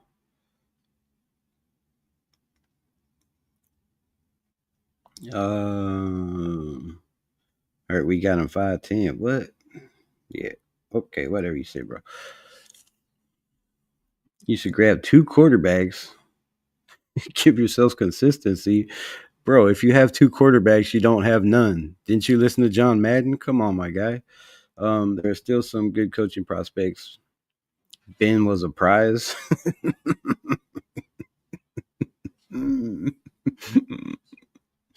Bro, I'm glad that you can come in here acting like Ben Johnson is a prize and y'all won the lottery because you overpaid for a fucking coach that has no head coaching experience and hasn't proven shit in the NFL. So to come in here gloating like y'all just hit the lottery because you got Ben Johnson, y'all have your moment, bro. Y'all have your moment. That's funny shit. Uh, Suck it up and get the nug, dude. We don't like nobody's mad at nobody in here wanted Ben Johnson, so that's what's funny. Like y'all coming in here thinking you're Bears fans and y'all pissing people off. Most of the people in my chat didn't want Ben Johnson. We could care less. Like I said, y'all overpaid for that clown. He hasn't proven shit, bro. He's 3-2 in the playoffs. He fucking landed a team with two great running backs, one of the best wide receivers in the NFL, with a damn good offensive line, and a quarterback that was already there and established. Ben Johnson hasn't done shit, bro. So until you win games with him, I don't know why I defended your sorry ass nail painting Caleb Williams. I'm just saying, bro. Fuck out of here. Multiple-year deal so you can be paying 5 head coaches when he's okay. Now that's funny. I'm just saying that's funny shit. We do. I can't say nothing about that. Why do you have Ray Love's penis on your mind, bro? Chris Foster, that's gay, bro. Don't come in here talking that fruity shit. If you're thinking about Ray Love in a kind of way, bro, that's on you. But don't tell us, please. You wonder why nobody want to coach the Raiders? Y'all getting paid 3 GMs and 4 coaches. I mean, you do have a point. You do have a point. But somebody's gonna take the job, bro. Somebody took it last year, right? It might not be our number one option, but you don't know Ben Johnson was our number one option. Maybe we fucking trolled y'all and maybe we brought Ben Johnson in because we have somebody else in mind and we just wanted to up the ante and make y'all overpay for Ben Johnson. You ever thought about that? Suit boy? Coming here with a suit in your picture and shit talking about football. Were you an analyst? Uh, Just like the Raiders dropping the bag. We didn't drop the bag, bro. You dropped the bag on Ben Johnson. Y'all don't even know what he's got. Y'all don't even know what he's got. Um, yeah, suck it up is that's not a comment you tell people. Fuck. Y'all ain't got shit. Ben Johnson ain't nothing, bro. Y'all was slurping Ben Johnson 12 hours ago. Yeah, a bunch of Raider Nation probably did have his balls in his hand and dick in his mouth. But I ain't one of those content creators. You got me fucked up again, my guy. So troll on somewhere else. Zach Milf Hunter Wilson. uh yeah, this guy is funny. Not. Dude, I'm gonna laugh my ass off. You got the same team over there. You got an unproven head coach that's gonna bring in Dennis Allen, who's failed in the NFL and got coaches, assistant coaches, GMs, defensive coordinators, and quarterbacks alike fired over and over and over again. And you're bringing in him to be your defensive coordinator, bro. So good luck with Dennis Allen trying to take over your Bears defense, and Ben Johnson trying to run your offense. That shit's hilarious, bro. They need a tissue now that we got Ben. The Fader fans love Ben this morning. I've never been on Ben Johnson, bro. You can go back and watch my last live, the live before that. I've said the whole time, bro. That dude, he got to prove something to me. I'm from the Missouri state, fool. The show me state, right? In case you didn't know what the Missouri is, the show me state. Yeah, nobody wanted that bum, bro. Nobody wanted to overpay for him either. And the fact that y'all overpaid, I don't know what the contract is, but the speculations and talk coming out of Las Vegas was the Raiders were willing to pay 6 years, $90 million. That's $15 million a year. If y'all paid Ben Johnson, an unproven head coach in the NFL with no head coaching experience, that's never ran a team, you don't even know if he's a leader of men or if guys are going to buy into his system as the head coach or who he's going to bring in as the coaching staff. Because let's not forget one thing: a coaching is only as good as his staff around him. Ask Antonio Pierce, ask, all the guys that have failed, bringing in the wrong guys in their staff, bringing in yes men that thought we're just going to answer to him and, not help solve problems, just be like, yes, sir. Yeah, yeah, whatever you say. So a coach is only as good as his staff, bro. He don't even know who his staff is going to be yet. You don't know who the quarterback coach is going to be, who the running back coach is going to be. Is he going to take guys from, like a Tanner Ingstrin, which, if y'all probably don't know, is the passing game coordinator for Detroit. You could take another guy, um, a running backs coach. I can't think of his name fucking right off the top of my head, but yeah, you don't know this. You don't know what this dude's gonna be, bro. I wouldn't expect small mind in the first place. Uh, bro, I wouldn't paint you surprised at all. Cam Ward is the best quarterback coming out. Yeah, but is he a first round pick? That is the question. I mean, I believe he can be. He reminds me kind of like a Michael Penix, so I mean, he kind of could be that dude. Wonder if they spin the block on Prime. Uh, I don't think Prime is coming in, bro. I think if he was going to take any job, it would be the Cowboys job. He played for the Cowboys. He's the only one that can deal with Jerry Jones' bullshit, in my opinion.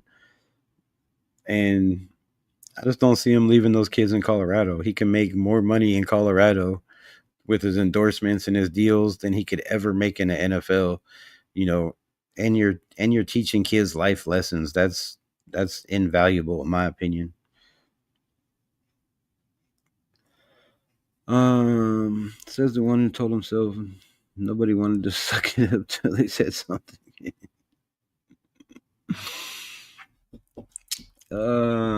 Cliff was playing third string. What?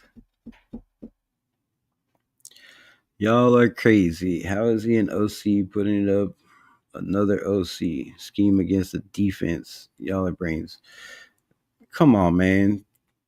You're just being stupid with your dumbass comments. You know what he means. Offensive coordinator to offensive coordinator. He was the better offensive coordinator, had the better scheme. Nobody's stupid, bro. We know it's offense against defense. Come on, don't make asinine comments and shit. And then try to make people look bad with your stupidity. What the fuck? Been his ass because he's ass. I would start Darter Leonard because the game will never be put on them. Run all day. I mean, hey, if you're gonna go that route and just have him play the Jalen Hurts role like he did in the playoffs the last couple games, and only have to throw 15 times, maybe 20 for 150, 200 yards, and run a bunch of read option and play action and fucking option plays, dude, it could work all day. It could work all day. I mean, Philadelphia's winning like that, but you have to have a dominant offensive line and a top tier running back. And I don't see any running backs like that in free agency. In case anybody's wondering, in my opinion, I don't see any running backs. Y'all hit that like button, subscribe, follow if you don't already. I've been on for a while. I don't know what the likes are, but if you didn't already hit that like, please hit the like. Helps me out a lot. But yeah, Riley Leonard and Jackson Dart could definitely run the system. And if you wanted to go that route, I think Jalen Milrow would be better. If you were just looking for a bridge quarterback for a year or two until you drafted Arch Manning coming up in the draft, which that kid's not going to come out until he finishes school, in my opinion. I don't believe his parents, care about the NFL. They care about his education. So look for Arch Manning to stay in school until he graduates. That's just how I see it. And I don't think the Raiders are willing to wait that long for a franchise quarterback. So in the meantime, if you're just looking to run the ball constantly and you get a top running back like an Ashton Genty or, Travion Henderson or a fucking Quinshawn Judkins, like if you can get one of those dynamic dudes that can be that bell cow, then yeah, I mean Jalen Milrow makes plenty of sense, especially with a guy like Brock Bowers, and he's only got to pass the ball 20 times a game. You're not worried about him turning it over so much. You're on a scripted pass thing. I mean, definitely could work. What is the name of Ray Love's girlfriend's mom? What? That makes no sense, bro. You horrible at trolling. Raiders need to take their time. No need to rush the process. What? Season isn't over. Yes, it is. Season isn't over, and there will be good, solid coaches available. Focus on getting a good GM to prepare for the draft right now. Appreciate you pulling up. Appreciate you commenting. I mean, yeah, I agree. I don't really like the coaches having full reign and full control and picking their GM. I think, a GM should be established, be in place, and you sit down with your GM and the owner and whoever else that you have in the building, talking over that shit, and you pick a head coach that you can all agree on. I think, it doesn't really seem to work out very well when you give coaches full reign and and full control, in my opinion. So, but yeah, I mean, we do have time. The season isn't started, but the coaches are going and they're going fast. So, I mean, you have to make a decision. You want your coach in the building because let's be honest, GMs do scouting, but coaches also do a lot of scouting. They also are the main guys. They know, what they need to fit their system to make their system successful. So you got to have a head coach in plan before you even start looking at the draft. And I think the Raiders waited too long last year. I mean, Tom Telesco even admitted like we were a month away from the draft, and he said he hadn't even gone over any prospects or any quarterbacks or anything. So to be a month away from the draft as a GM and not even have dabbled into the combine or the draft or any of that shit, like, so yeah, I mean, you need a coach in place, in my opinion. Max Crosby trolling, thinking the slums was better than this.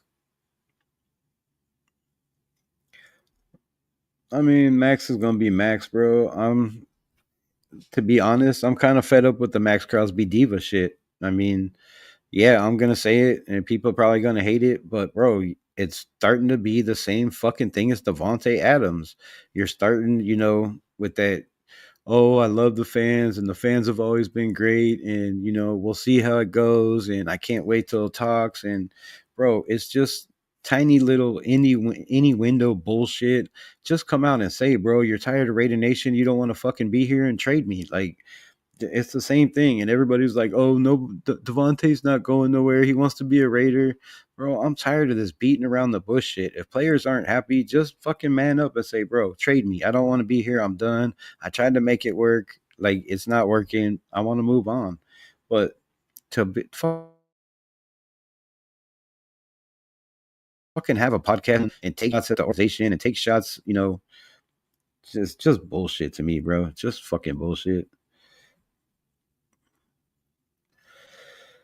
Oh, what in the fuck? What do we got? Kids in here now? Jesus Christ, what are y'all, 5? This is the best walk of shame I've been witness to. Who's the walk of shame? I ain't walking in no shame, bro. Ain't no shame in my game. Amik went back to reality. LOL. Scary Terry exposed him. Damn. And he went out with the elbow injury. Come on, man. That's wild. Am I really that far behind in the chat?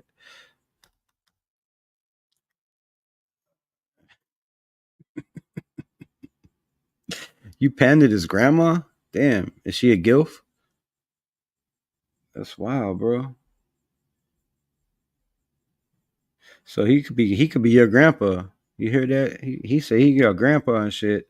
Wouldn't expect nothing more from an old woman with your radar, Ray. How do you know Ray's not that age, bro? You don't know him. You here talking about my boy Ray Love in the building. All the Bird fans mad because Trump said no to transgenders.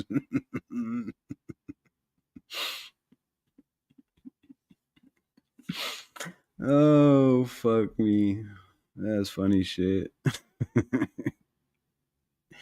All right. Is there any good shit to talk about in here? No, you just reaching in your ass and throwing shit at the wall.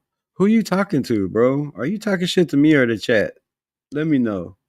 I'm gonna go to the bottom of this bitch. Oh God, I'll never get to the bottom. Holy fuck. I was so far back. Oh my God, dude. All right, well, yeah.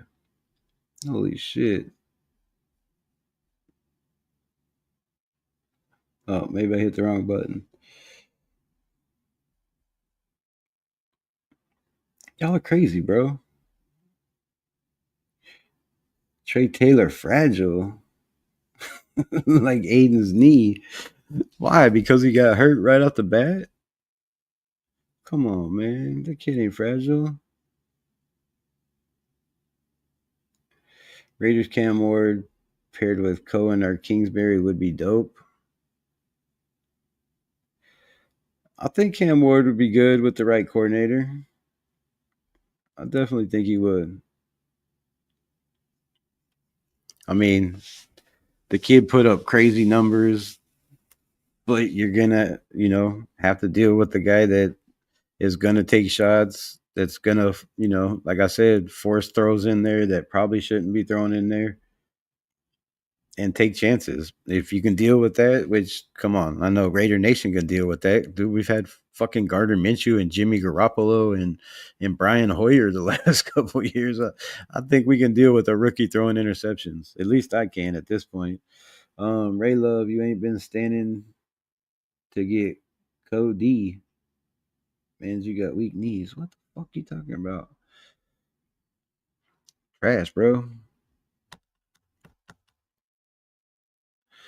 Your wife licks his nuts. Damn, bro. You should check your girl. I'm just saying. Ray Love just called you out.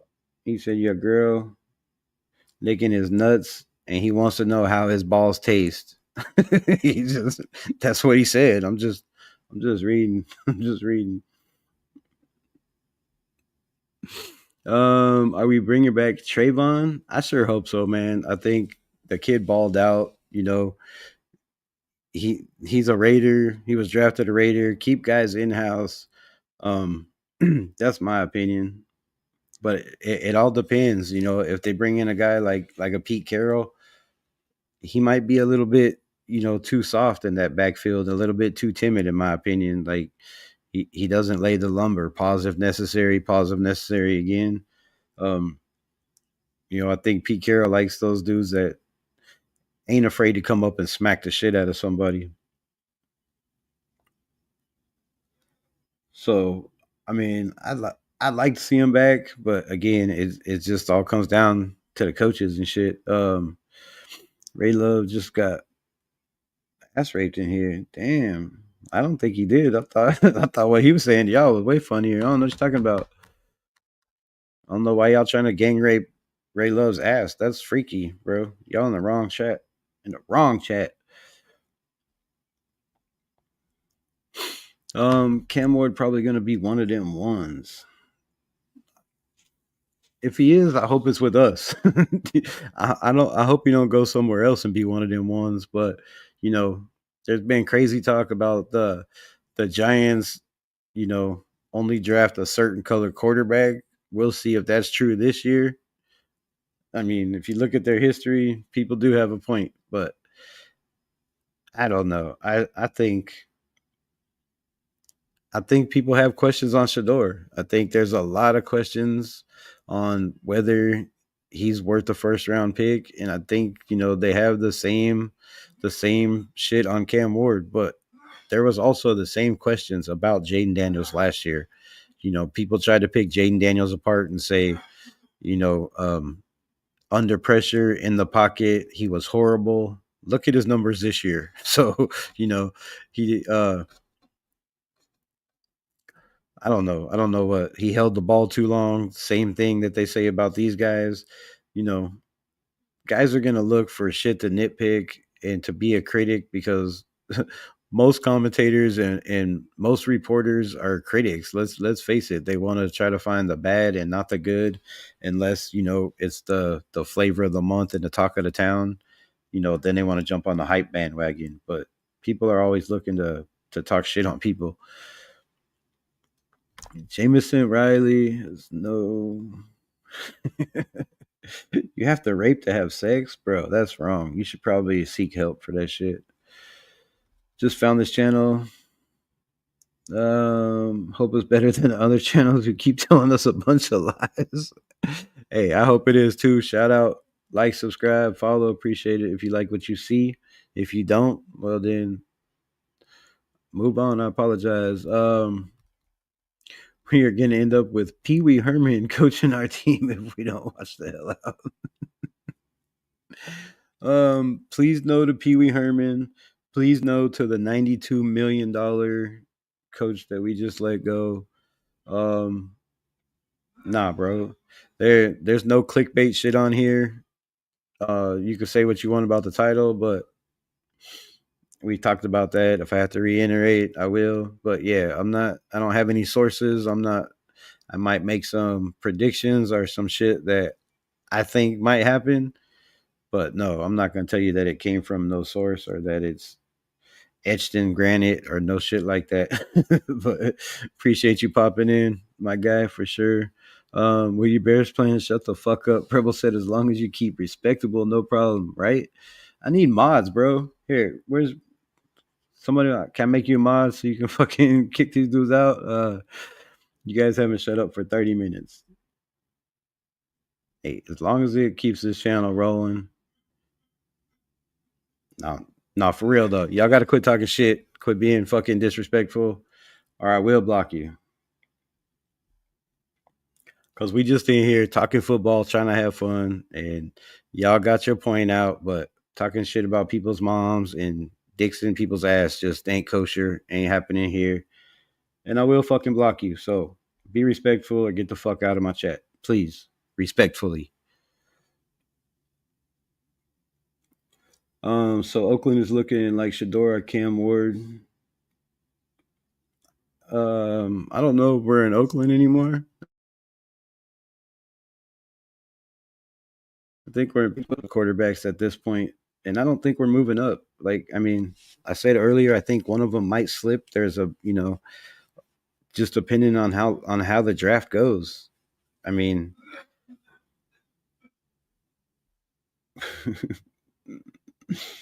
Um, Justin Fields. Sign Justin Fields. I wouldn't be mad at that. I wouldn't be mad at that at all. I know on my show I never spread rumors or shit. I don't say anything till major news spreads. Yeah, check out New England Raiders Booster. He also has a channel. LVR also has a channel. LVR Live. I disagree on Sanders. He is a first round prospect. If you look at the numbers and accolades, if you look at the numbers and accolades to the last 35 busts in the NFL, they had the same numbers and accolades. So that don't mean shit. In the NFL, it comes down to the right system, the right fit for the right quarterback, and it comes down to character, bro. And I'm not questioning anything about his character or his want to win or his will to win.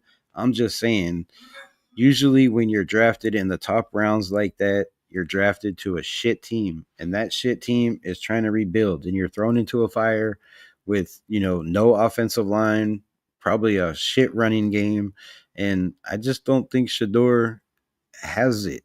Like, look at the games that they lost with his daddy coaching against the defense they shouldn't have lost against. Like, I just don't see him coming in and being that guy right away in the NFL. Now, in a year, maybe, but I just don't see it right away. And you could be right, and I could be right. You could be wrong. I could be wrong.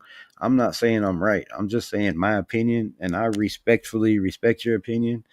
But I don't think Shador is that dude, bro. I don't think numbers mean shit. He had Travis Hunter, one of the best receivers in all of college football, that he threw to 92 times. That is 30 times more than he threw to his other receiver. That dude is a playmaker. So a lot of his numbers have to go to Travis Hunter, in my opinion. And also, his daddy was the coach. The team was revolved and built around him. So, like that shit doesn't impress me, my guy. It doesn't. I mean, it doesn't impress me. It's the way to do it too. Rumors are fun. Being a Raiders fan, as long as long as I have, we need some sense of humor. I'm exhausted for hoping. Right? Hey man, I'm 49 years old. I've been a Raider fan my whole life. Like, yeah, I mean, it's cool to mess around. Like I said, I make accusations. I say shit all the time, but I'm not saying that, like I said, I don't say I have shit written in stone or I don't have any sources. My sources come from the same sources you have. X and, the athletic and every damn sports thing that pops up on my phone every time there's an alert. So I get the same shit y'all get. Like, I have no inside scoop. And if I did, I wouldn't put my scoop on blast like that. Like, I'm just not about it. That's not me. Um, Bears fans as well. Caleb threw for 3,500 yards, 20 touchdowns, and under 10 picks. I mean, I know we broke down that. I showed them. They just in here trolling and just got carried away and lost their fucking minds. Raiders are talented. Finally, we lose. Blah blah blah. Yeah, you can block them from being interviewed. Oh, they can block them from being interviewed? I am way far behind. That was a long time ago. Holy fuck. He got knocked the fuck out. Cowboys did it with McCarthy because they fired him. Facts. House Junkies, appreciate you, my guy. I'm way behind. Um, Cowboys denying Chicago's regrets to the interview of Mike McCarthy may have started the domino fall in the direction of Ben Johnson. Yep, that is definitely very well true. If Kingsbury is a proven head coach on a better team, what? If Kingsbury is proven head coach on a better team, I don't get it, bro.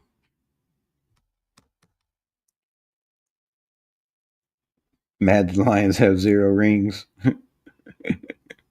We got more rings than they got playoff wins. I'm just saying. And we suck. Back to the bottom of the barrel you go. Right? All right, 2 hours. I gotta get the fuck off here. KK OC over what? was a godsend. Wow. Um, Want to play there too. Cliff sings back and wait for better situations to open. No way he leaves this offseason. I agree too. Cool, 100%, and appreciate you pulling up. Yeah, I don't see him. Like I said, leaving that situation, bro. It's too good of a situation he's in to try to pull out. Positive necessary. When you got a team with a rookie quarterback on a rookie deal, and the weapons that he has, you got Dan Quinn, who's a damn good, defensive guy.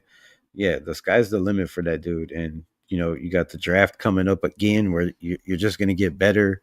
Um, you got a quarterback that's a rookie that has playoff experience. Like, you'd be a fool, a fool, absolute fool to walk away from that just for money and just for, clout of being a head coach, in my opinion. I had to come out of retirement real quick. It's all good. Um, nope, no excuses. Cliff beat the Lions twice. Yes, he did.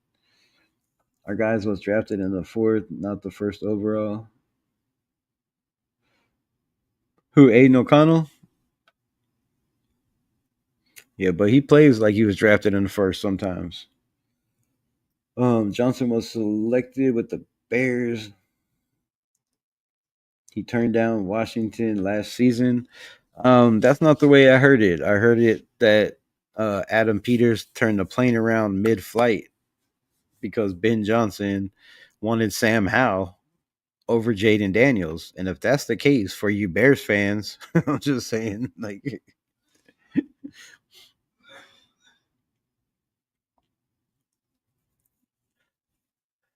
and that's another thing. Ben Johnson came in with Jared Goff, who was an experienced NFL quarterback who had been with two NFL teams in a couple systems. He's taken over a rookie in Caleb Williams, like, for the first time, being a first time head coach, and you're taking on a rookie quarterback that you know needs a lot of work, in my opinion. So that dude's got his hands full, bro. Johnson was selected with the Bears job. He turned down. I just read that.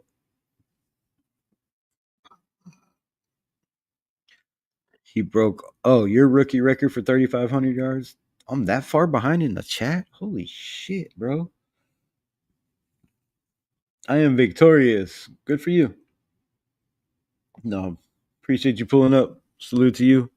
Mohammed says 305 yards is a bust. What the fuck are we talking about here? Yeah, I never said it was a bust, bro. I don't know what they was talking about, but obviously that's not a good enough season for some people. But for Raider fans, for us as Raider fans to be saying that Caleb Williams was a bust is wild because we haven't had a quarterback put up those numbers, and I don't know how long. Well, actually, I take that back. If you look at Aiden O'Connell's 16 games total, he got some numbers close to there.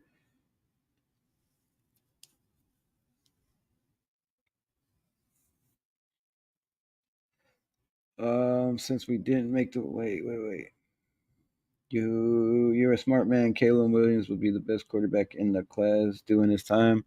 I mean, I don't know the best in his class, bro. That was a killer class of quarterbacks, bro. Like that was a deep class. I mean, JJ McCarthy, Michael Penix, Bo Nix was killing it. Helped his team to the playoffs as a rookie. Also, um, Drake May, dude. Drake May was one of the guys I thought was going to be one of the best quarterbacks in this draft, and just look at the way he played with a horrible, horrible coaching staff, in my opinion, over there in New England. Yes, he got to sit, but come on, look at the quarterback he got to sit behind for a couple games. He should have just started from the jump. If they would have put that kid in from the get, they probably wouldn't have had the draft pick they had. So there was a lot of good quarterbacks drafted, and we still don't know what JJ McCarthy. That kid showed a whole bunch of flashes in the preseason games until he got hurt. So he's got some work to do to live up to the hype. And I can see why people are calling him a bust. I'm just saying I'm not calling him a bust. I can see where they're coming off saying he was the first pick overall, and you have five guys that could potentially be better in the long run than Caleb Williams. That could potentially. I'm not saying they are, but that quarterback class is nasty, bro. Like all those dudes are gonna put in work for many, many moons to come. I guarantee you.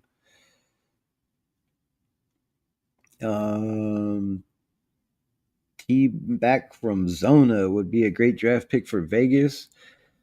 I'm not sold on that, dude. I'm not sold. You know, I know he's 6'6". Could be we need some guys that are just a little faster. Um Raider Ryan, my guy, appreciate you pulling up. If you're still in here, you know, we need guys that can stretch the field, but it's the NFL, bro. You got to have a bigger frame, in my opinion. Like that's just for his size, he's just way too light. But all right, back it up. Vegas needs a quarterback. Wonder if they look at Darnold. I hope not. I mean, honestly, I hope not. Sam Darnold showed that Sam Darnold is Sam Darnold. Under pressure, he's horrible. His quarterback rating under pressure is absolute garbage. And you know, you got the best receiver in the NFL over there. Yes, you're gonna have numbers like he had. Like, bro, come on. You come over there. You had a pretty solid offensive line. You know, you got a damn good coach. Like, yes, he's gonna have a solid year. He has weapons galore, but we seen when it comes down to playing, you know, teams that were better than them or had, you know, a better defense that could put pressure on him, the dude folded like a lawn chair. And I don't need anybody in the Raiders uniform folding like a lawn chair, bro. We already had Gardner Minshew. We've already had Jimmy G, like you know, I hate to say it, but Derek Carr towards the end of his career after he got hurt, you know, when the pressure was on, folded like a lawn chair. So nah, bro, nah. Pass on that. Pass on Sam Darnold. Caleb Williams broke the record for the Bears rookie quarterback passing yards. I mean, okay, that's a hell of a stat. Fucking who's been their quarterbacks? Who have they drafted? Name me one quarterback worth of shit they've drafted in the last 10 years, 15 years, 20 years.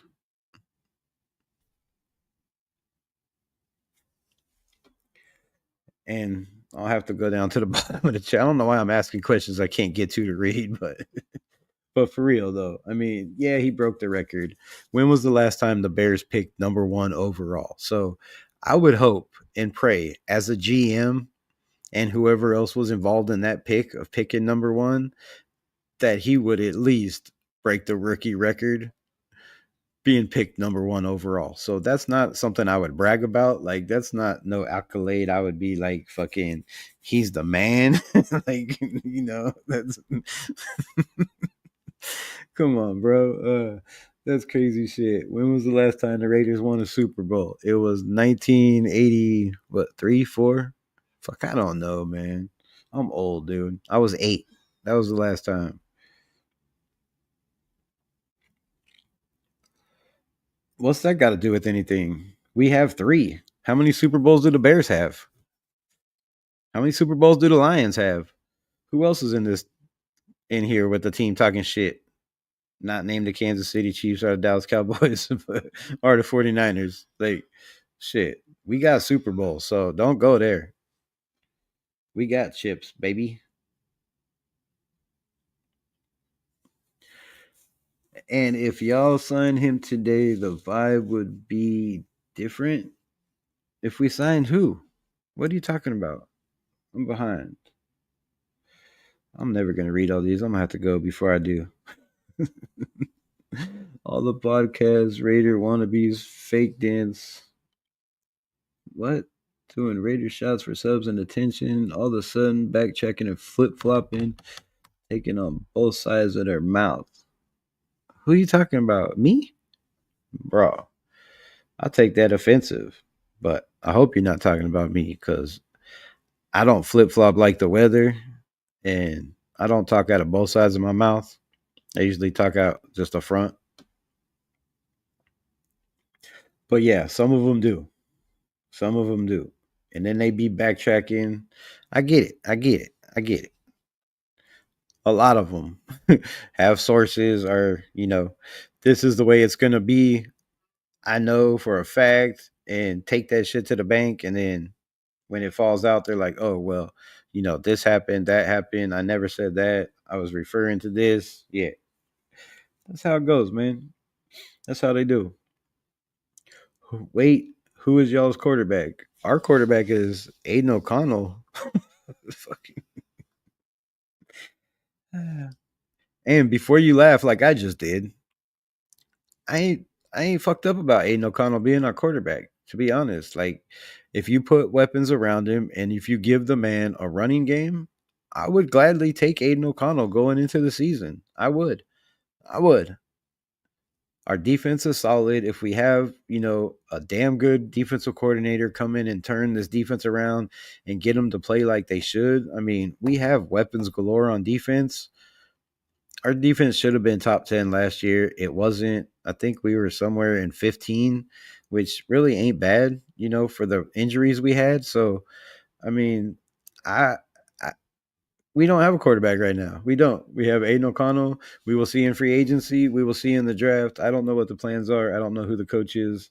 You know, I don't know if they're going to bring in a quarterback whisperer who might think they can get the best out of Aiden O'Connell if they bring in, the walls of Jericho to put around him to protect him. Because when he's got to run, bro, he scares the shit out of me. And we ain't gonna win in the NFL, not in the AFC West with Aiden O'Connell. I get it, unless somehow he just becomes mobile overnight and doesn't look like Bambi on ice. Yeah, we need a quarterback. Yes, y'all did. What? Raiders, Grifter, Raiders, and Wasted Tardo. Like Grifter rated what? What?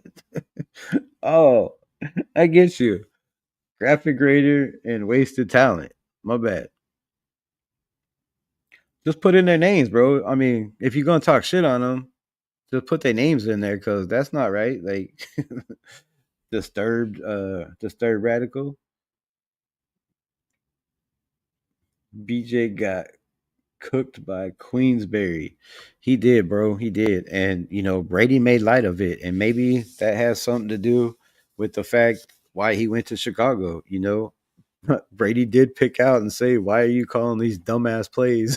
Like, why are you letting your receiver, throw the ball down the field when you're down in a game by 2 touchdowns? John B, what's good, my guy? Sorry, I'm late as fuck in this chat. But I mean, yeah, he did. He did. Kingsbury definitely called and managed and coached a way better game on offense than Ben Johnson did for the Lions on offense, and that's facts.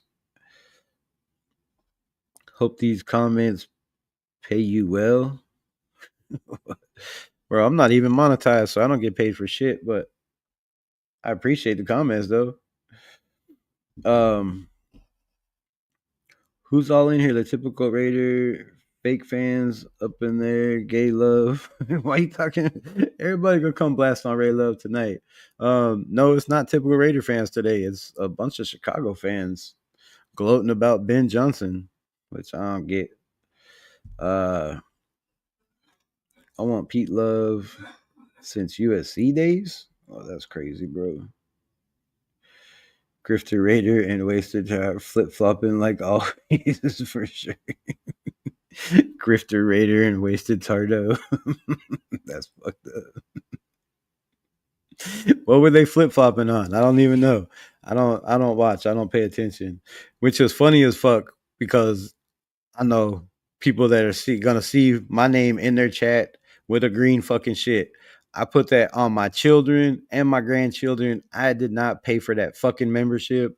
It was gifted to me. Somehow I was in their shit because I was in there the other day and commented and wasted talent shit. And I seen I had a green thing and I was like, damn, this ain't gonna look good. This ain't gonna look good. So I want to clear the air. like I said, I put this shit on everything. So I do pop in once in a while when they have some crazy shit. And I chat sports too because, when they're gonna put up fucking clickbait, I gotta look. Same thing with Raider D and all those cats. And yeah, I'm gonna say their names because I don't give a fuck. I ain't hiding from nobody, but that's funny as fuck. So what are they flip flopping about? I gotta know. Y'all gonna make me go back and watch their shit, which can y'all just tell me where it was? So I ain't gotta fast forward through this shit. Cause I love it when people flip flop. That's funny as shit. I like keeping receipts. BJ was y'all's number one option. What do you mean, y'all? Tom ain't got no personal recruit mission for nothing. I ain't with trolling, but I know LV will make a competitive choice to build and move forward. What that? That's not trolling. I don't get it. Such passive aggressive in here. Who's passive aggressive? Me? Well, I don't know what to tell you, bro. Like, fuck it. Don't like, don't subscribe. I don't know. This chat has been wild tonight. This has been the craziest chat I ever fucking had. Y'all wilding out though. I appreciate the shit out of it for sure. I wasn't gonna come on, but I'm glad I did. How'd winning those meaningless games work out for the team? Gay Love, Ray Love, was you on that fucking Team Tank shit? You don't come in my shit very often, so I don't know if he was on that tank shit. But I mean, really, those meaning. I'll answer for him. Those winning meaningless games didn't turn out to do shit. But what they did do is make us not look like a shitty ass franchise with more losses. So, I mean, would it have helped to be fourth, to be third, to be first? I don't think so. I think with that first pick, we would have made the same stupid mistakes we always make, and we would have picked the wrong guy. I like where we're at 6. I think where we're at, we could still get, you know, a piece to the puzzle that we need. I don't know what that piece is going to be, but since you brought that up, I I was never on Team Tank, bro. I was never on Team Tank at all whatsoever. I want to win every game possible, whether it's meaningless or not. It felt good to win, right? After losing fucking 10 games in a row and having the worst losing streak in the history of the franchise in a season, yes, I wanted to win, bro. I'm not gonna lie, I wanted to win. I don't give a shit about that pick. That pick means nothing. If you look at our first round draft picks in the last 20 years, that pick means shit, bro. We drafted Alex fucking Leatherwood. We drafted Damon Arnett. So fuck that number one pick, bro. I want to win games. I'm a Raider, diehard Raiders for life, and I ain't about that tanking shit. And yes, it was meaningless to win the games, but it was nice to actually get a win and not look like shit. So I could care less. I wasn't on the tank train, but really, yes, they were meaningless games, and it was stupid to win. It was stupid for Al Davis to say just win, baby, and make Antonio Pierce go out there and win meaningless games, as you say, you know, to just fucking fire him and Tom Telesco anyways. It looks stupid. It made the organization look stupid. It made us look like the clowns that Colin fucking Cowturd called us when he said we are like a high school fucking carnival circus of upper management. And I've said it again on this channel, and I'll say it again. It pissed me off when he said it, but now I know why he said it, because the dude was right. Like, we make stupid decisions, and that's Mark Davis's fault. Mark Davis was the one that said he didn't care about the picks, go win games. And we went and won games, and it didn't do no good. They ended up firing him anyways, and then they fired Tom Telesco to bring in Ben Johnson because he doesn't want the GM, and that doesn't work either. So, man, yeah, don't come in here talking shit about fucking tanking or losing or winning games, because Meaningless or not, it's just win, baby. Our motto isn't just win sometimes. It isn't just win you when you feel like it. It isn't fucking just win when we have a quarterback. No, it's just win, baby. Any circumstance, anytime, any day, any given Sunday, Monday or Thursday, just win, baby. TB12 unchecked the box once he lost his Queensberry. I think that could be it too. Like, the Raiders could have been the first one to call Ben Johnson and talk to him. And did they pick up the phone today and call? I don't know. Did they pick up the phone, you know, yesterday and try to talk to him? I don't know. Obviously not. But the way Tom Brady was talking, the way he didn't mention Ben Johnson, the way he kind of criticized his offense and play calling towards the end, maybe he changed his mind, bro. Maybe he changed his mind. I don't know. Who's going to be the Raiders quarterback? My people first, William. Appreciate you pulling up. Never seen you in here before. Bobby Owens, also appreciate you pulling up. Never seen you in here. The Bears only got reportedly 13 million a year.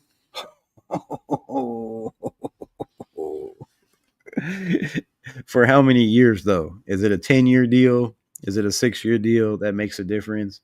But if he took a job for $2 million less, then I respect him even more. Because to me, it's not about money for him. It's about winning and having the right pieces to win. So, in my opinion, if Ben Johnson did take the Bears job for less money than what the Raiders offered him, more respect to him, and that he just earned a little bit more respect in my opinion, because that just shows me that, like I said, the guy wants to win and he cares more about winning than money. And shit, that's hard to find. That's hard to find in the NFL. Um, how's my off-season predictions of 3-14, 4-13 work out for you? Tardo, Raiders, Sheep. Wait, NPC, Tardo, Raiders, Sheep. I don't know who the fuck NPC is, Tardo, Raiders, Sheep, but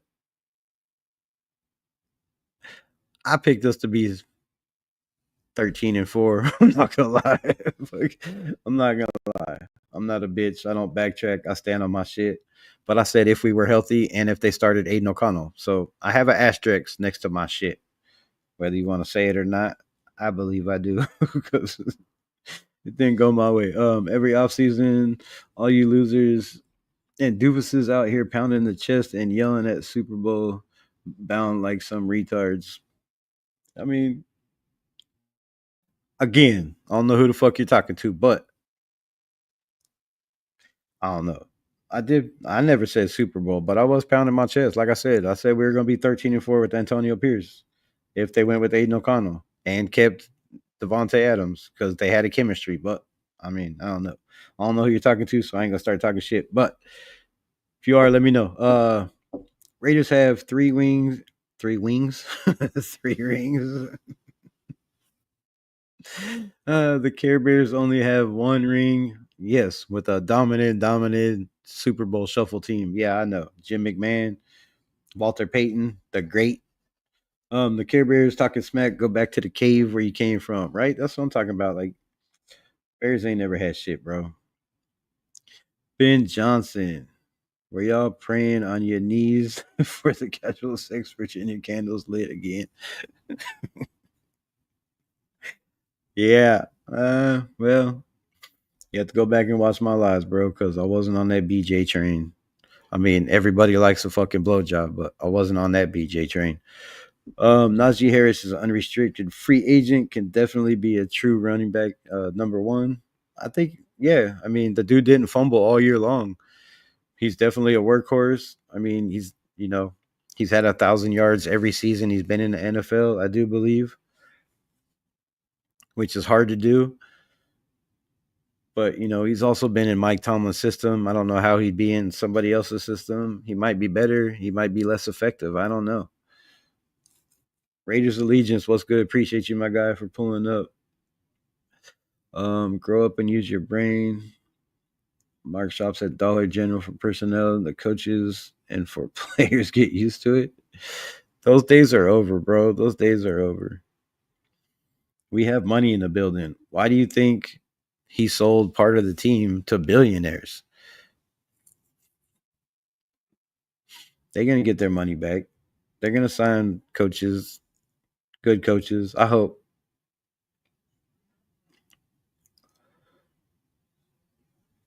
John B on a trolling one tonight. You been drinking, my guy? What's up? I know you work construction, so I know you got to be up early. I've never seen you much of as a troll and shit. Nothing wrong with bargain bin. They just got to catch them up. I mean, there is wrong with bargain bin. You're not always going to get the best players at the cheapest prices. Like, if you want elite players, you got to pay for elite players. That's just the way it goes in the NFL, in any league. Trade Max for elite quarterback. It's time Max was traded. Go kick rocks. I mean, yeah, like I said, I'm tired of the diva talk and the bullshit, the me shit. I want to be the best. I want to be the greatest. I'm on the mission to. We heard all that shit from Devonte Adams, bro. Go fucking eat Taco Bell.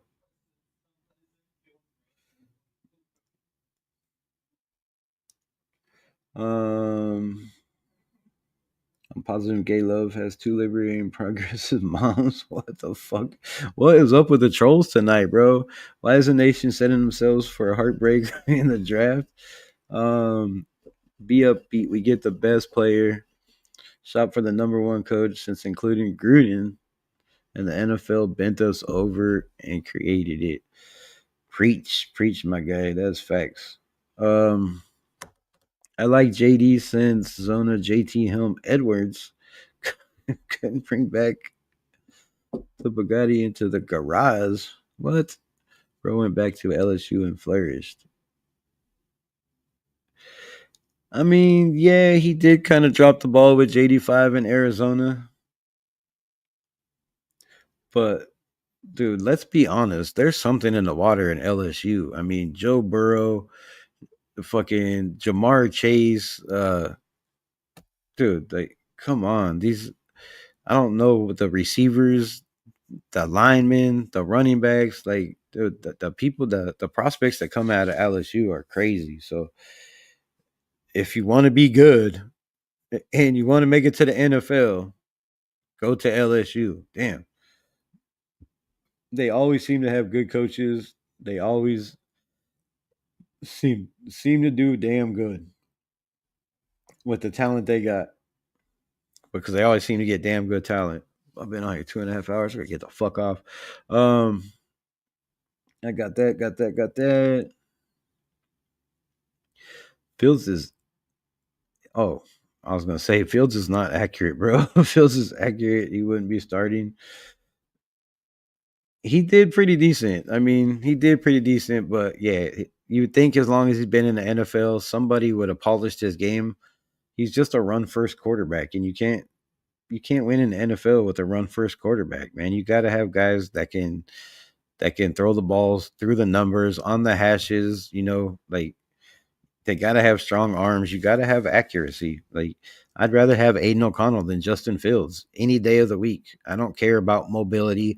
A quarterback position requires you to read defenses, to put your players in the best position to make plays. Running quarterbacks don't do that by running the ball. Pocket passers like Aiden O'Connell, that can read defenses, that can throw guys open, that have accuracy, that can throw the deep ball. That's what I prefer over a mobile quarterback. Now, do I want a guy that can do all the above? Absolutely, absolutely. Western Conference, what's good, my guy? Never seen you in my chat. Appreciate you pulling up. I'm out, Rebel. I need to go to sleep now. Yeah, hit me up tomorrow, man. Are we gonna do a show on Tuesdays and Wednesdays? We didn't do one this week after the rush. Let me know so we can plan for it. If you're still in here, or I'll hit you up tomorrow. Um, Big dog, appreciate you pulling up. Oh, I'm tired of reading, bro. I don't know what it is, but I feel like Aiden O'Connell could still be really good with the right offensive coordinator and head coach. It's just something about him that seems untapped.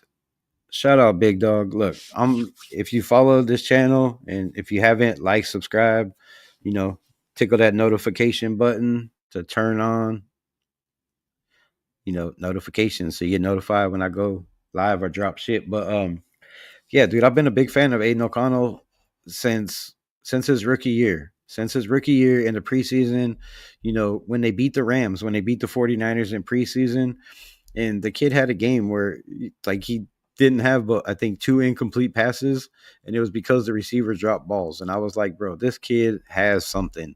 For a fourth round pick to come in here and just pick off, whether it's the second string defense or the third string defense, it's still guys that have been in the NFL who are the best of the best.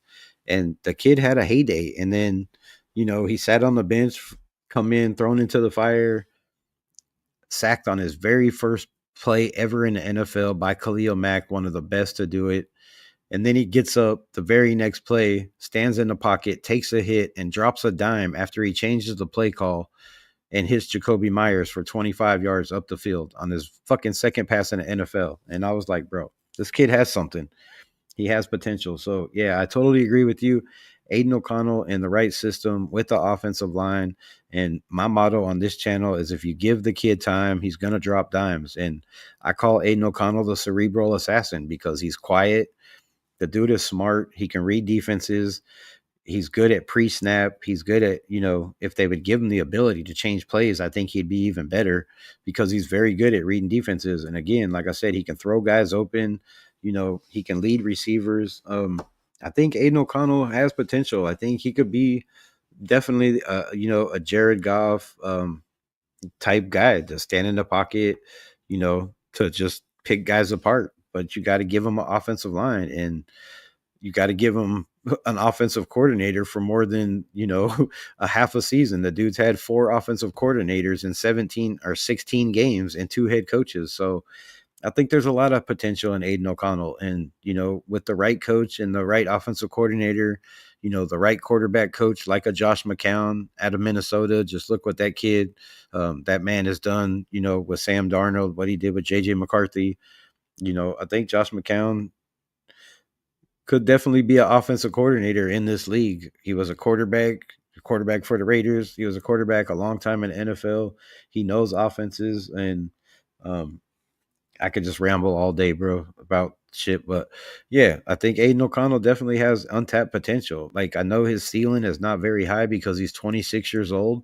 So, at 26, you probably don't have the highest ceiling, but there is untapped potential. We seen from his first year to last year, him taking the will, stepping up, having the willingness to make plays with his legs, to take the initiative, to try to even beat guys to the sidelines, knowing that you probably can't, but just the heart to have to be like, fuck it, I'm going to run the ball. And I know it's, scary. Like I said, like um, I don't know who said it. I think Troy Aikman or maybe it was Rich Gannon said when he scrambles, he looks like Bambi on ice. And, that's a fact. I think my heart stops every time Aiden O'Connell runs the ball. So, yeah, again, if you, put him with a solid offensive line and you give them a running game where, they can have a threat of a RPO or play action and they can take the top off of defenses with, a speedy guy like Trey Tucker.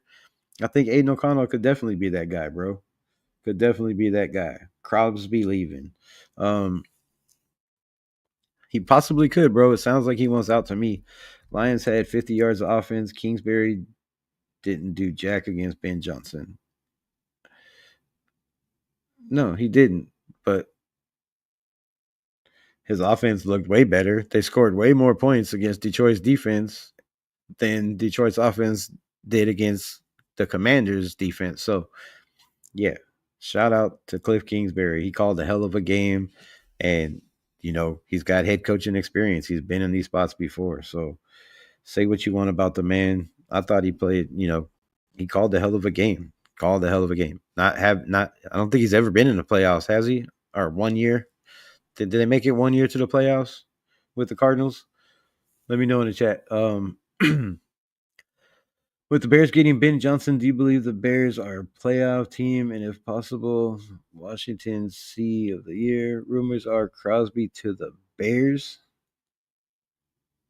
What rumors are those? I have not heard that shit. Like the Cleo Mack trade. That's a lot to answer. Anthony Estrada, my guy, what's good? I don't see Crosby going to the Bears. I mean, he wants to win. Do they have the potential to be a winning franchise down the road? We don't know. We don't know what Ben Johnson is going to be as head coach. So that is a question that is up in the air. That, like I said, that's a lingering question. We don't know. So Max Crosby going to the Bears? I don't think so. They just trade for a Sweat last year, DeAndre Sweat or whatever. They have a solid defense, bro. I don't think their defense is a problem. I think they could use, a shutdown corner, a linebacker that can play sideline to sidelines and cover tight ends and slots.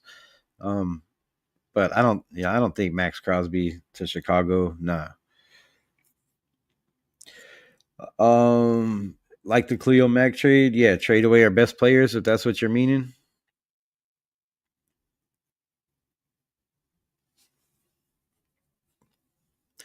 If the Raiders select a quarterback from the draft, it needs to be Jackson Dart by a mile. Jackson Dart is much better than any quarterback prospect than Cam Ward or Shador. Mobilely, yes. Accuracy, I would have to question that. Decision making, I'd have to question that too. Um, Under pressure in the pocket, I would definitely probably have to question that too. But I agree with you. Jackson Dart is a top prospect in this draft, and I'm definitely tired of hearing people saying it's just Cam Ward and Shador. I don't. I've been saying for the last 3 months there is more quarterbacks in this draft. Kyle McCord. Um, Bro, there's a lot of sleeper quarterbacks that are going to surprise some people, just like last year's draft where Bo Nix and Michael Penix were like they're going to make they're going to be second round picks. No, a lot of guys that are projected to be second or third round picks will get selected by teams that need quarterbacks that will take a chance this year. I guarantee you. And I think Riley Leonard and you know Jackson Dart are definitely two of those guys that are going to be looked at.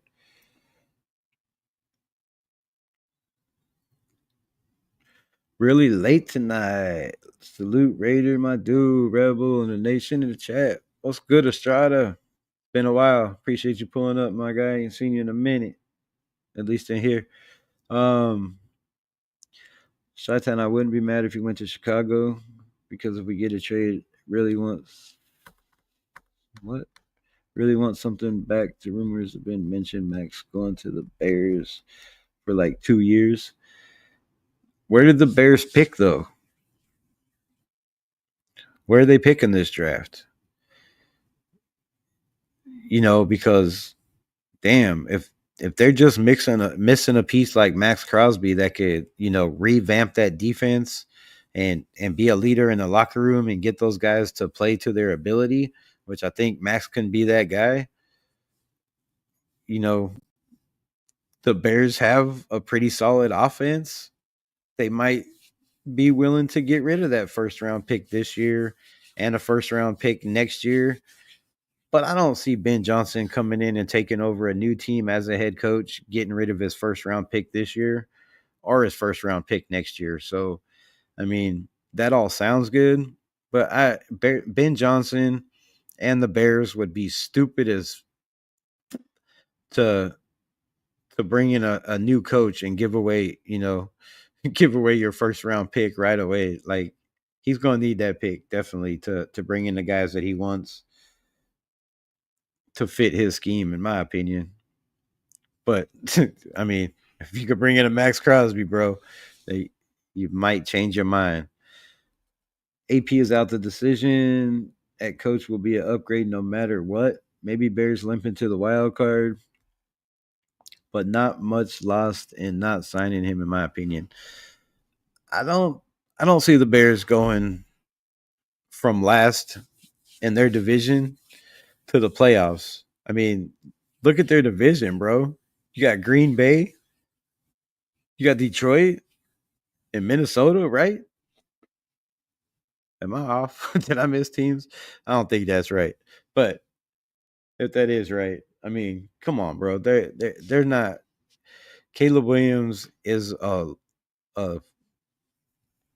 what the hell am I trying to say? A work in progress. Like that dude is going to take time to adapt to the NFL only because he doesn't have the mindset, which we were talking about Aiden O'Connell, and I forgot to bring that up. Aiden O'Connell doesn't blink. He has that mindset where it's next play mentality and he forgets about the last play. And, he doesn't try to force too much shit. He doesn't try to make stupid plays. But Caleb Williams with the nail painting, and I think he's a little soft for the NFL, and I think it's going to take some growing up for him. I think it's too early for him to be a number one pick with all the money he's made, in college and in the NFL already. I think it's too much for that kid. I think he's just not grown into himself. I don't think he has the mindset and the discipline, and when he gets that, he's going to be scary. Mark my words, but it's going to take the right coach and the right people around him to get the best out of Caleb Williams. But first, you got to get him out of his head, thinking that he's better than everybody. And he's just going to turn this organization around by himself because he has that mentality and that attitude. And sometimes that can work against you, especially when you don't have the weapons you need because it's a team sport. Go eat Taco Bell. Devontae Adams has a Taco Bell restaurant in his house. Yes, he does. AOC, sucks third string bum. Stridham also had a heyday, also had a workout third string bum for the donkeys. What? Bro, AOC is way better than Stidham. Maybe I read that wrong, but come on. AOC equal what? Exiles are bigger clowns than Aiden? John is on a trolling mission today, bro. I don't know who the fuck you're calling a clown, but I'm not a clown, bro. I guarantee you. Aiden O'Connell is a fucking damn good quarterback. He just got to have the right system. AOC's mustache is third string. He is a trooper. He is a trooper for hanging in there. Head coach. Yeah, and pushed aside for Minshew. Look, Aiden O'Connell, I don't care what you want to say about him.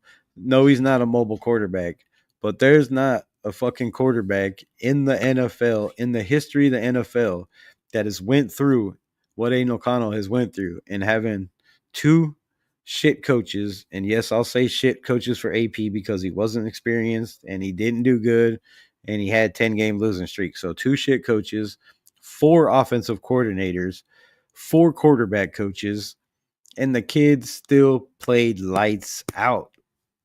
Almost won the Kansas City Chiefs game. And I've said this 1,500 times and I'll say it again. If you take the last 6 games for Aiden O'Connell, who fucking you want to call a clown and say he sucks, and you want to throw numbers out there, look at the numbers. Aiden O'Connell in his last 6 games last year threw 9 touchdowns to 1 interception. And if you're a clown and can do math, this year in his last 4, he threw 6 fucking touchdowns to 1 interception. 2 interceptions, my bad. So if you can do math, 9 plus 6 is 15. 2 plus 1 is 3. So in his 16 last what 6 the fuck did I say? 6 in his last 10 games when it counts in December, in January, in the crunch time, playoff time, when quarterbacks got to step up and be that man. Aiden O'Connell threw only 15 touchdowns to 3 interceptions. So that bullshit about Aiden O'Connell ain't shit, bro. Come on. Numbers, those are the same excuse Bozo used on Carp's bum ass. Yeah, Carr's bum ass only holds every fucking record in the Raiders organization. How is he a bum? He didn't have no fucking defense, bro. Come on. You got to know football if you're going to come in here and talk shit. John B., I love you, my guy. You always support the channel. I appreciate it. But that's just nonsense trash, bro. Come on. Come on, man. Trash. Trash. AOC sexualities. Well, take his dick out of your ass, bro. But AOC, I'm telling you, is not a bad quarterback. The man has all the accolades. He's just not mobile. And if you put him in the right system with the right coaches, the dude can fucking drop dimes. Like he's shown he can throw crazy ass passes. He has a solid ass arm. And I don't have to keep talking about Aiden O'Connell, but you have your opinion, I have mine. And I just think the kid has potential that hasn't been tapped into. Like, come on, look at the coaches he's had and how well he's played. Compare his numbers to the last five rookies drafted in the first round. Compare their last 10 games of the season to the last 10 games of fucking Aiden O'Connell's and then tell me he's trash, bro. That's what I'm saying. Come on, man. I don't know why I got so many trolls in here today, but it is wild. I love it, though. Give me something to talk about. The Bears pick 8. I would now, I mean, damn. Bye bye, Max Crosby. I'm saying, like, if you want to throw the eighth pick and a first next year, and wherever you pick second or third this year, I mean, dude, I would throw Crosby in there. If you could get if you could pick sixth and eighth in this year's draft and get a first round next year and another second or third round pick in this draft for a Crosby, I mean, come on. I would. Because for one, you're going to have to restructure his contract, which is going to be a bag of money, right? He wants guarantees. When you have a player like Malcolm Kuntz that you can re-sign, that in my opinion could be better than Max Crosby down the road, just because his speed, his agility, his bend, his get off, like the dude has all the techniques, and we've seen what he can do in 8 games of a season when he's healthy. So yes, he still has something to prove, but to me, I think he showed a lot when AP took over and they released the reins and he got, 90% of the snaps or 80% of the snaps, whatever he was in there, but it was way less than Max Crosby. And he produced just as good, if not better than Max Crosby. And then you have Caleb Von Chasen, who came in and played his ass off as an unrestricted free agent. Um, had just as many, I think, 2 sacks less than Max Crosby and 2 games less. Had an interception, which I don't think Max Crosby has interceptions. So, forced a fumble. I mean, yeah, you can make a case to get rid of Max Crosby for 2 first rounds and a second or a third round pick if you decide to keep the guys that we have in the building. Because if you keep a Malcolm Kuntz, a Caleb Von Chasen, a Jonah Lalu with a Christian Wilkins, I mean, that defense would be nasty with or without Max Crosby. And we won 3 of our only 4 games without Max Crosby this year. So to me, that speaks volumes about this team being able to play without a guy who's going to eat up a lot of your salary cap. And when it comes down to salary cap, that's a big, big part, right? You want that quarterback of the future. You want to be able to pay that guy that you draft on a rookie deal when that rookie deal's up, or the second year when he makes it to the playoffs or makes it to the Pro Bowl. You're gonna want to have money on a salary cap to pay those guys. So I think trading the max for picks like that could really set this team in the right direction. If Mark Davis is the majority owner holding the team back,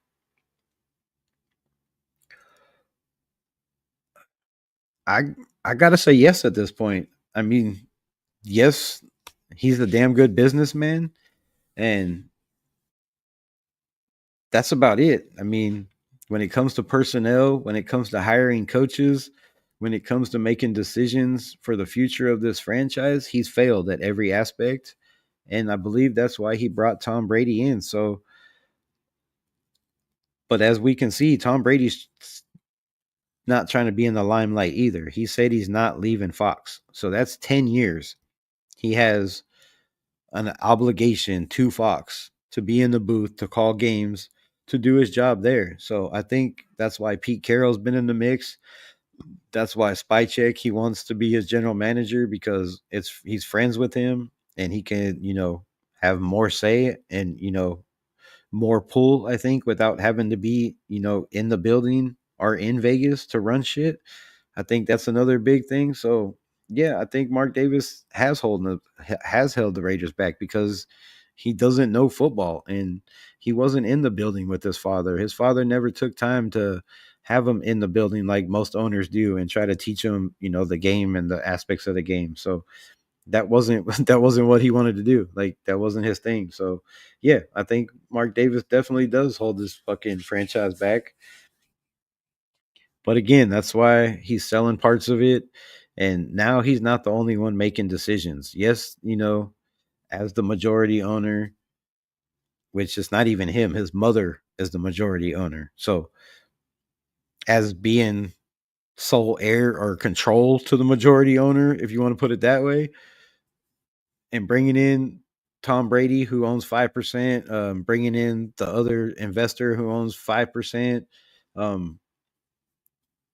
You got another guy, I think, that owns another 2%. I think there's four guys total now that own 14% of the Raiders, not counting Richard Seymour's 0.5%. So I think he's, trying to delegate some of these,